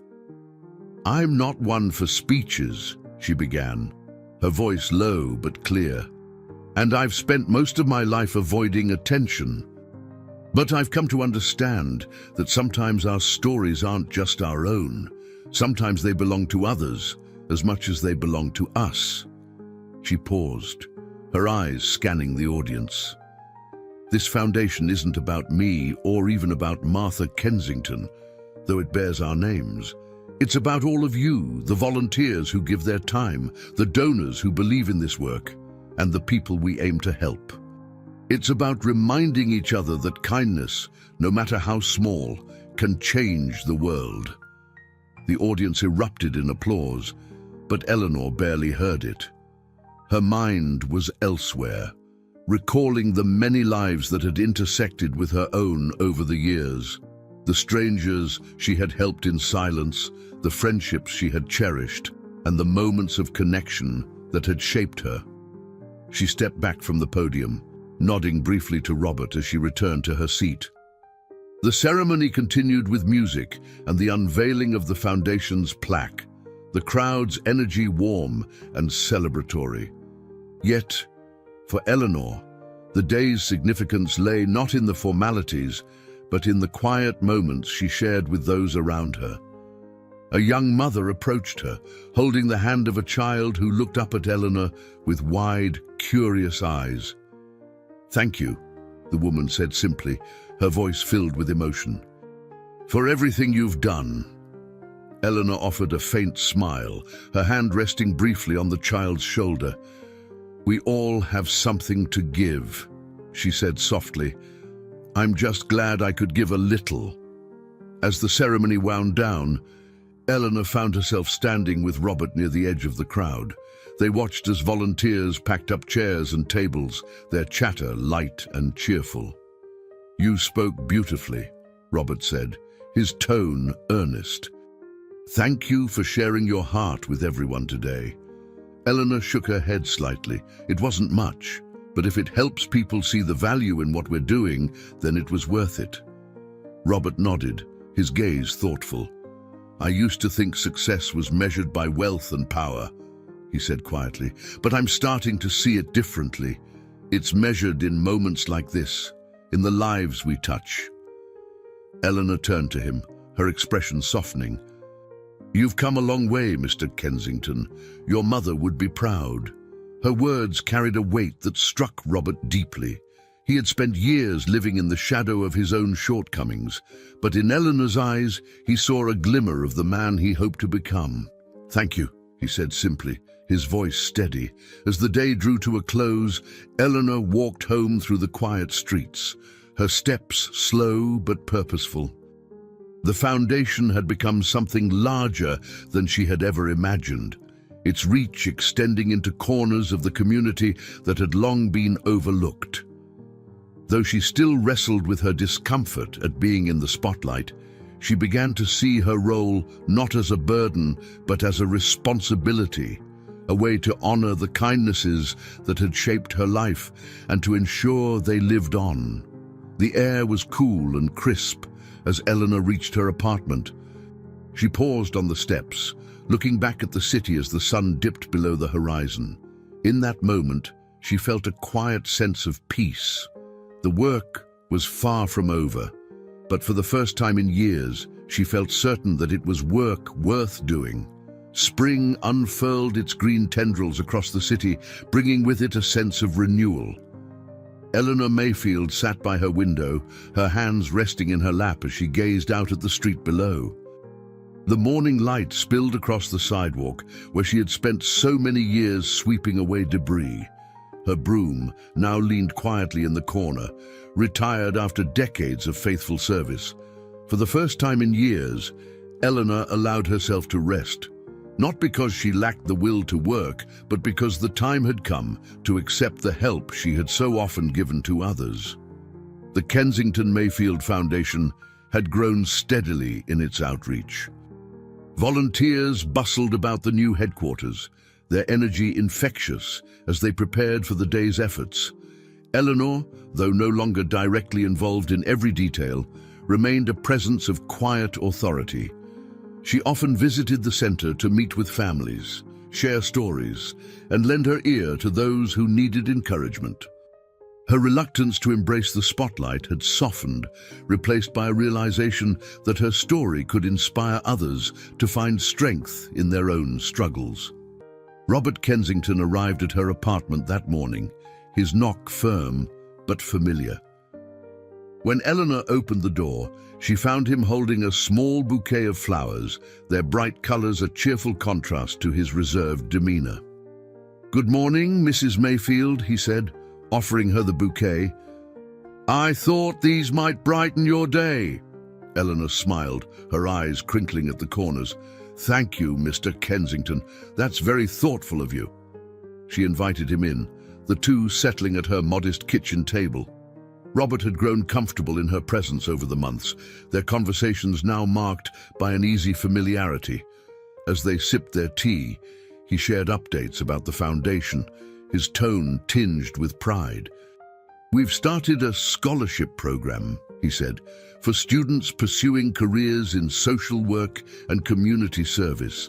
I thought it was a fitting way to honor the values my mother held dear and the work you've inspired." Eleanor nodded, her expression thoughtful. "That's good work, Mr. Kensington. Your mother would be proud." Her words carried weight, as they always did, and Robert felt a quiet sense of accomplishment.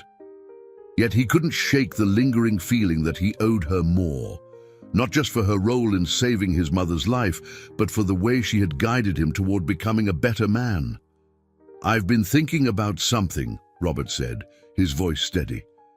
"About everything you've done, not just for my mother, but for so many others.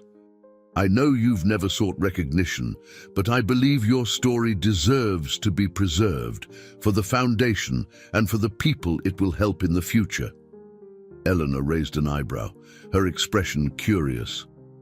"What do you mean?" "I'd like to document your story," Robert explained, "not in a way that feels intrusive, but as a part of the Foundation's history. Something future generations can look to as a reminder of what one person's kindness can achieve." Eleanor considered his words carefully, her hands clasped in her lap. "I'll think about it," she said finally. "But only if it's done in a way that respects the people we're trying to help." "Of course," Robert replied, his relief evident. "That's all I could ask." Their conversation turned to lighter topics, and as Robert prepared to leave, Eleanor walked him to the door. The flowers he had brought now rested in a small vase on her table, their bright petals catching the morning light. "Thank you for coming, Mr. Kensington," she said, her voice warm. "It's always good to see you." "The feeling is mutual, Mrs. Mayfield," Robert replied with a smile. "Take care." As he walked down the steps, Eleanor watched him go, her heart filled with a quiet pride. She had come to see Robert not as the man he had once been, but as the person he was becoming, a man who had found purpose in service, just as she had. That afternoon, Eleanor ventured to the community center, where a group of children were gathered for an art workshop sponsored by the foundation. She moved quietly among them, her presence calming as she admired their work. One child, a boy no older than 8, held up a drawing of a sweeping broom surrounded by flowers. "It's for you," he said shyly, "because you always help people." Eleanor knelt to meet his gaze, her eyes soft with emotion. "Thank you," she said gently. "It's beautiful." The child's words stayed with her as she returned home, her steps slow but purposeful. The foundation had become more than a tribute to her and Martha Kensington. It was a living testament to the power of kindness, a beacon for those who sought hope in difficult times. And though Eleanor's name was etched in stone, she understood that her true legacy lay in the lives she had touched and the example she had set. As the sun dipped below the horizon, casting a warm glow across the city, Eleanor sat by her window once more. The streets below were quiet, the bustle of the day giving way to the stillness of evening. In her heart, she felt a sense of peace, a peace born not of solitude, but of connection, of knowing that her life had mattered in ways she could never have imagined. Eleanor Mayfield's days unfolded with a quiet rhythm that suited her. Though she had retired from her work sweeping the city streets, her mornings were still spent walking familiar routes. She often paused to greet neighbors, some of whom she had known for years, and others who had come to recognize her through her connection to the Kensington Mayfield Foundation. These walks brought her a sense of peace, a way to stay connected to the city that had been her constant companion through decades of both joy and hardship. At the foundation, the work pressed forward, and Eleanor remained an enduring figure within its walls. She attended meetings occasionally, offering her insights sparingly, but with the quiet authority of someone who had lived the lessons others only theorized about. The staff admired her deeply, and her presence lent the foundation a sense of authenticity that no amount of polished marketing could replicate. One afternoon, Eleanor was invited to a gathering at the foundation's headquarters. The event was a modest celebration of the foundation's accomplishments, with volunteers and community members coming together to share stories and reflect on the progress they had made. Eleanor arrived early, as was her habit, and was greeted warmly by Lily, who had become one of the foundation's most dedicated coordinators. "Mrs. Mayfield," Lily said, her eyes bright with excitement, "I'm so glad you're here. We have something special planned." Eleanor raised an eyebrow, her expression skeptical. "I hope it's nothing too extravagant. You know I don't care for fuss." Lily laughed. "I promise it's nothing too fancy, but I think you'll like it." As the room filled with familiar faces, Robert Kensington took to the small stage at the front. His transformation over the past year was evident to all who knew him. He carried himself with humility, his voice steady but free of the arrogance that had once defined him. "Thank you all for being here," Robert began. "Today is about more than celebrating the Foundation's achievements. It's about the people who make this work possible. People like you, who give your time, your resources, and your compassion. And of course, people like Mrs. Mayfield, whose example continues to inspire us all. The room erupted in applause, and Eleanor felt her cheeks flush with embarrassment.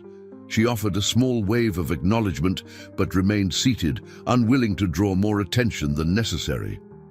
Robert continued, his tone growing more reflective. As we look to the future, it's important to remember where we started and the values that brought us here. This foundation exists because of the lessons my mother taught me and the sacrifices Mrs. Mayfield made. It's a legacy built on kindness, resilience, and the belief that even small acts of generosity can change lives. At the back of the room, Eleanor watched as a slideshow of photographs appeared on the screen behind Robert. Images of the foundation's work filled the space, families receiving food and clothing, children learning in after-school programs, volunteers working tirelessly to improve the lives of others. Mixed among these were pictures of Martha Kensington, her warm smile a constant reminder of the woman who had inspired it all. Then, to Eleanor's surprise, a photograph of herself appeared on the screen. It was an older picture, taken by a local journalist during one of her shifts as a street sweeper. In the image, Eleanor stood with her broom in hand, her face worn but determined, framed by the bustle of the city around her. The room grew quiet, the weight of the moment settling over the crowd. Eleanor felt a lump rise in her throat as she looked at the image. She hadn't seen herself that way in years. Her work had always felt ordinary, something done without expectation of recognition. To see it presented as a symbol of strength and dignity was almost overwhelming. When the presentation ended, Robert stepped down from the stage and approached Eleanor, his expression sincere. "Thank you," he said simply, "for everything." Eleanor nodded, her voice steady despite the emotion in her eyes. "It's not just me, Mr. Kensington. It's all of us." After the event, Eleanor stayed behind to speak with a few volunteers. One young woman approached her, shy but eager. "Mrs. Mayfield," she said, "I just wanted to say how much you've inspired me. My grandmother used to tell me stories about women like you, strong, selfless, always putting others first. I hope I can live up to that example." Eleanor placed a gentle hand on the young woman's shoulder. "The fact that you're here, doing this work, tells me you already are." As the evening drew to a close, Eleanor walked home under a sky painted with the deep hues of twilight. The streets were quiet, the air cool but not cold, and she felt a sense of calm settle over her. The foundation, the people it served, and the community it had built were all testaments to what could be achieved when people came together with a shared purpose. In her apartment, Eleanor sat by her window, the city lights twinkling in the distance. She thought of Martha, of the bond they had shared, and of the unlikely friendship that had brought so much good into the world. Her life had taken a path she could never have imagined, but as she reflected on the journey, she felt no regret, only gratitude. Eleanor Mayfield awoke early, the soft light of dawn streaming through her curtains. She sat at the edge of her bed for a moment, gazing at the photograph of her late son, Daniel, on the small nightstand. His youthful smile brought a familiar ache, one that time had softened but never erased. She traced her fingers over the frame, her mind wandering to memories of him and the life they had shared before loss had reshaped her world. Her days had become a blend of reflection and quiet action. Though she no longer swept the city streets, she remained a part of the community in her own unobtrusive way. The foundation had provided her with the means to live more comfortably, yet she refused to indulge in luxury. Her small apartment, modest and carefully kept, was enough. She found joy in simple things, a neighbor's greeting, the scent of fresh bread from the bakery down the block, the laughter of children playing in the park. That morning, Eleanor had an appointment at the foundation's headquarters. It wasn't an official meeting, but Robert Kensington had invited her to meet a group of volunteers and beneficiaries who wanted to express their gratitude. She hesitated at first, uncertain whether her presence would add value, but Robert had insisted. "We wouldn't be where we are without you, Mrs. Mayfield," he had said. "You remind people of what this work is all about." As she walked the familiar streets toward the foundation, the brisk air carried the scent of blooming flowers and faintly damp earth. It was a season of renewal, and Eleanor couldn't help but feel its resonance in her own life. At the foundation, she was greeted warmly by Lily, who had become a dear friend over the months. "Mrs. Mayfield," Lily said, her face lighting up, "you're just in time." "Everyone's waiting in the main hall." Eleanor followed her, her steps measured but steady. Inside the hall, a small gathering of people, families, young professionals and older volunteers, stood in a semicircle. Their faces brightened as she entered, and for a moment, Eleanor felt the familiar pang of discomfort that came with being the center of attention. Yet, as she looked at the faces around her, she saw genuine gratitude and admiration, and her unease softened. One by one, individuals stepped forward to share their stories. A single mother spoke of the childcare program that had allowed her to return to work. A retired veteran described how the foundation had helped him find housing after years of instability. A teenager, clutching a certificate, tearfully thanked the foundation for the scholarship that would allow her to pursue her dream of becoming a teacher. Eleanor listened intently, her hands clasped in front of her. Each story reminded her of why the work mattered, not because of the recognition she had received, but because of the lives that had been changed. When it was her turn to speak, she took a deep breath and stepped forward. "I'm not one for speeches," she began, her voice steady but humble. "But hearing your stories today has reminded me of something my mother used to say. Kindness is like a seed. You may not see it grow right away, but if you plant it, it will bloom." She paused, her gaze sweeping the room. "This foundation isn't about me or about the name it carries.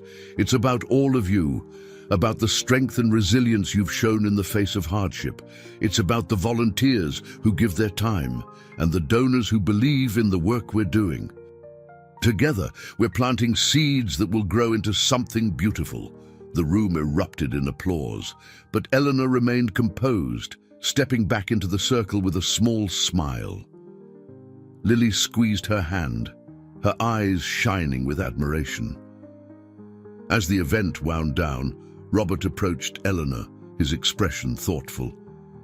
"That was beautiful, Mrs. Mayfield. You have a way of speaking that reaches people." "I just spoke the truth," she replied simply. Robert nodded, his respect for her evident. "There's one more thing I wanted to show you before you leave." He led her to a quiet corner of the building where a plaque had been installed. It bore the foundation's name, along with a simple inscription, "In honor of Martha Kensington and Eleanor Mayfield, whose lives remind us that even the smallest acts of kindness can transform the world." Eleanor stared at the words, her chest tightening. She reached out to touch the smooth metal, her fingers tracing the letters. For a moment, she felt the weight of all that had led to this moment, the losses she had endured, the sacrifices she had made, and the unexpected turns her life had taken. "It's a fine thing you've done here," she said softly. "Your mother would be proud." "And so would your son," Robert replied, his voice gentle. "You've built a legacy, Mrs. Mayfield, one that will endure." Eleanor nodded, her eyes glistening. "We've built it together."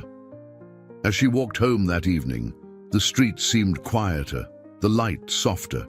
She carried with her a sense of peace, a recognition that her life, though marked by sorrow, had been filled with meaning. At her apartment, she sat by the window, the city lights twinkling like stars.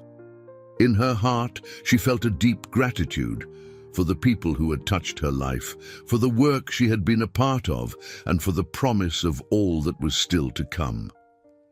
Eleanor Mayfield's days continued in the steady rhythm she had grown accustomed to, but there was a subtle change in the air around her, a quiet warmth that came from the connections she had forged through the Foundation's work. Her name had become synonymous with compassion, yet she still saw herself as simply a woman who had done what she could with the life she had been given. One crisp morning, as Eleanor prepared her modest breakfast, a soft knock sounded at her door. She opened it to find Lily standing there, holding an envelope in her hand. The young woman's face carried a mix of curiosity and reverence, as if she knew the contents of the envelope held something significant. "This came for you," Lily said, handing it over. "It was sent to the Foundation's office, but I thought you'd want to open it privately." Eleanor thanked her, inviting her in for tea, though her curiosity about the envelope was growing.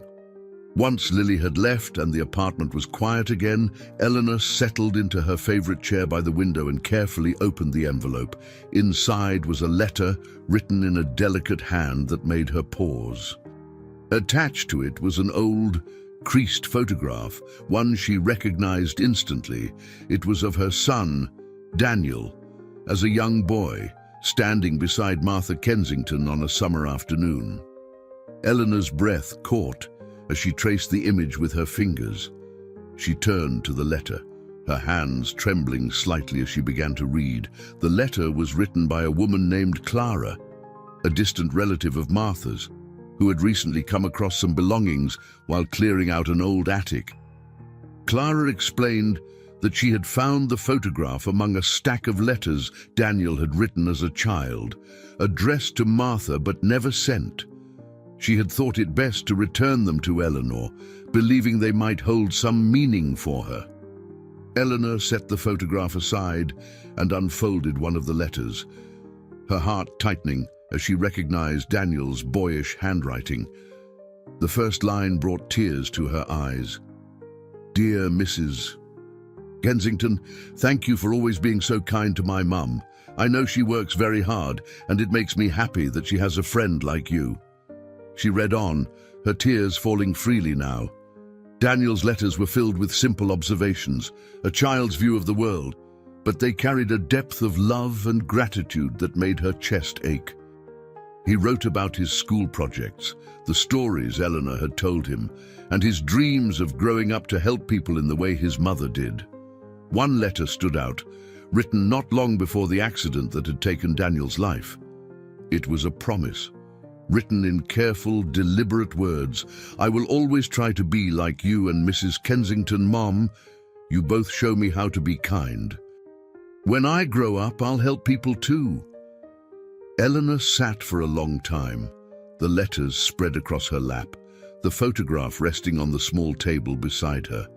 Her son's voice, so clear in his writing, seemed to echo in the quiet of the room. She thought of how much she had missed him, of the years that had passed without him, and of the ways his spirit had lived on in her work. Later that day, Eleanor brought the letters to the Foundation's office. She found Robert Kensington in his usual spot, poring over documents, his brow furrowed in concentration. He looked up as she entered, his face softening into a smile. "Mrs. Mayfield," he said warmly, "what brings you here?" Eleanor placed the letters and photograph on the desk in front of him. "These belong to Daniel," she said simply. "He wrote them to your mother." Robert's expression shifted as he picked up the photograph, his eyes lingering on the image of Martha and Daniel. "I had no idea they were so close," he said softly. "She was a constant presence in our lives," Eleanor replied, "more than I realized at the time. These letters reminded me of how much she meant to Daniel and to me." Robert set the photograph down carefully, his voice filled with reverence. "Your son had a beautiful spirit, Mrs. Mayfield. It's clear he inherited that from you." Eleanor nodded, her voice steady despite the emotion in her eyes. He saw the best in people, even when life wasn't easy. It's why I've tried to carry on his kindness in whatever way I could. They sat in quiet reflection for a moment before Robert spoke again. We should preserve these letters as part of the Foundation's history, if you're comfortable with that.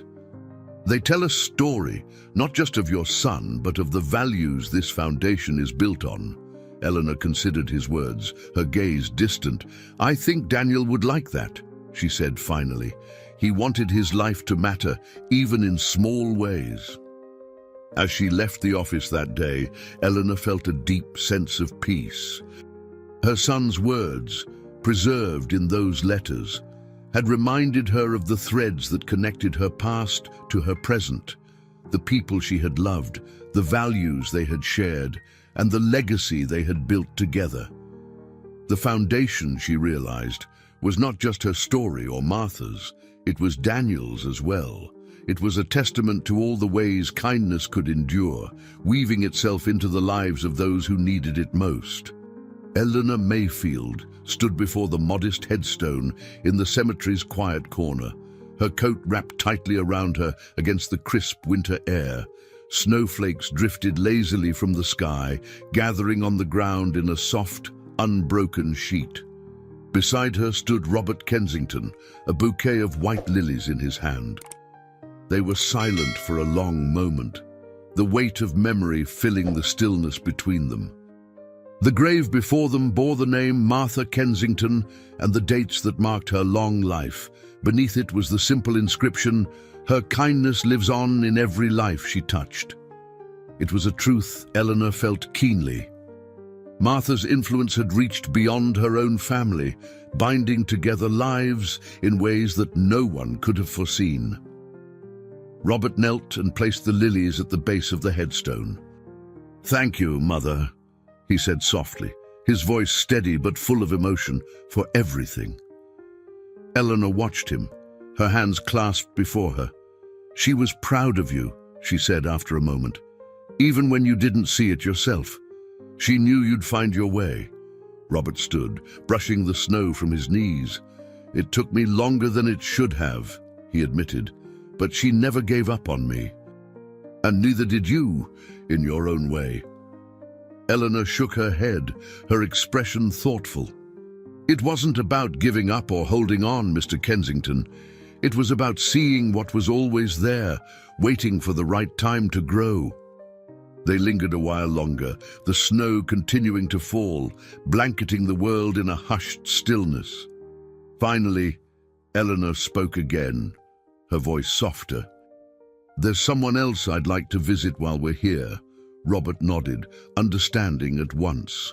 Together, they made their way to another grave, one tucked further into the cemetery's quiet embrace.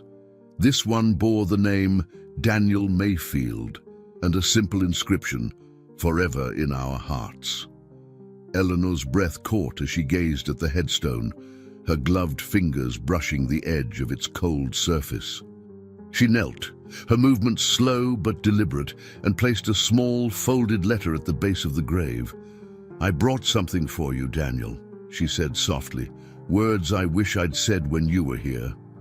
Robert stood a respectful distance away, his gaze lowered. The moment felt sacred, a convergence of past and present, love and loss. Eleanor remained kneeling for a long time, her head bowed as she whispered words meant only for her son. When she finally stood, her eyes glistened, though her expression was calm. She turned to Robert, her voice steady. "He would have liked you," she said. "You remind me of him in some ways, determined, kind-hearted, though he was always quicker to see the good in people." Robert smiled faintly, humbled by her words. "That's a high compliment," he said. "I'll do my best to live up to it." They walked back through the snow-dusted paths, their steps slow and unhurried. The weight of the visit, though heavy, brought with it a sense of closure. For Eleanor, the past and present had finally converged, allowing her to embrace what had been while still looking forward. For Robert, it was a moment of reckoning and gratitude, a reminder of the lives that had shaped his own and the responsibility he now carried. As they reached the cemetery gates, Eleanor paused and turned to Robert. "This work we've started, it's not just about remembering the past," she said. "It's about making sure the kindness we've known carries forward. It's about planting seeds that will grow long after we're gone." Robert nodded, his expression resolute. "I'll see to it, Mrs. Mayfield. I promise you that." She smiled faintly, her face lined with both weariness and hope. "I believe you will." Later that evening, Eleanor sat in her small apartment, the photograph of Martha and Daniel resting on the table before her. The letters Daniel had written, now carefully preserved, sat in a small box beside it. She thought of the foundation, the lives it had touched, and the legacy it continued to build. It was a legacy that belonged not to her alone, but to all those who had been part of the journey. The snow outside her window fell steadily, muffling the sounds of the city. Eleanor felt a deep sense of peace, knowing that the work she had begun would carry on, shaped by the hands of others who shared her belief in the power of kindness. She reached for a pen and a sheet of paper, her thoughts turning to those she had lost and those who remained. In the quiet of the evening, she began to write, not for recognition or posterity, but as a way of honoring the threads that connected her life to so many others. Each word was a testament to the enduring power of love, resilience, and the simple yet profound act of helping one another. I hope you enjoyed today's story. Subscribe to the channel so you don't miss more stories like this. Leave a like and comment below what you thought of the story. See you in the next video.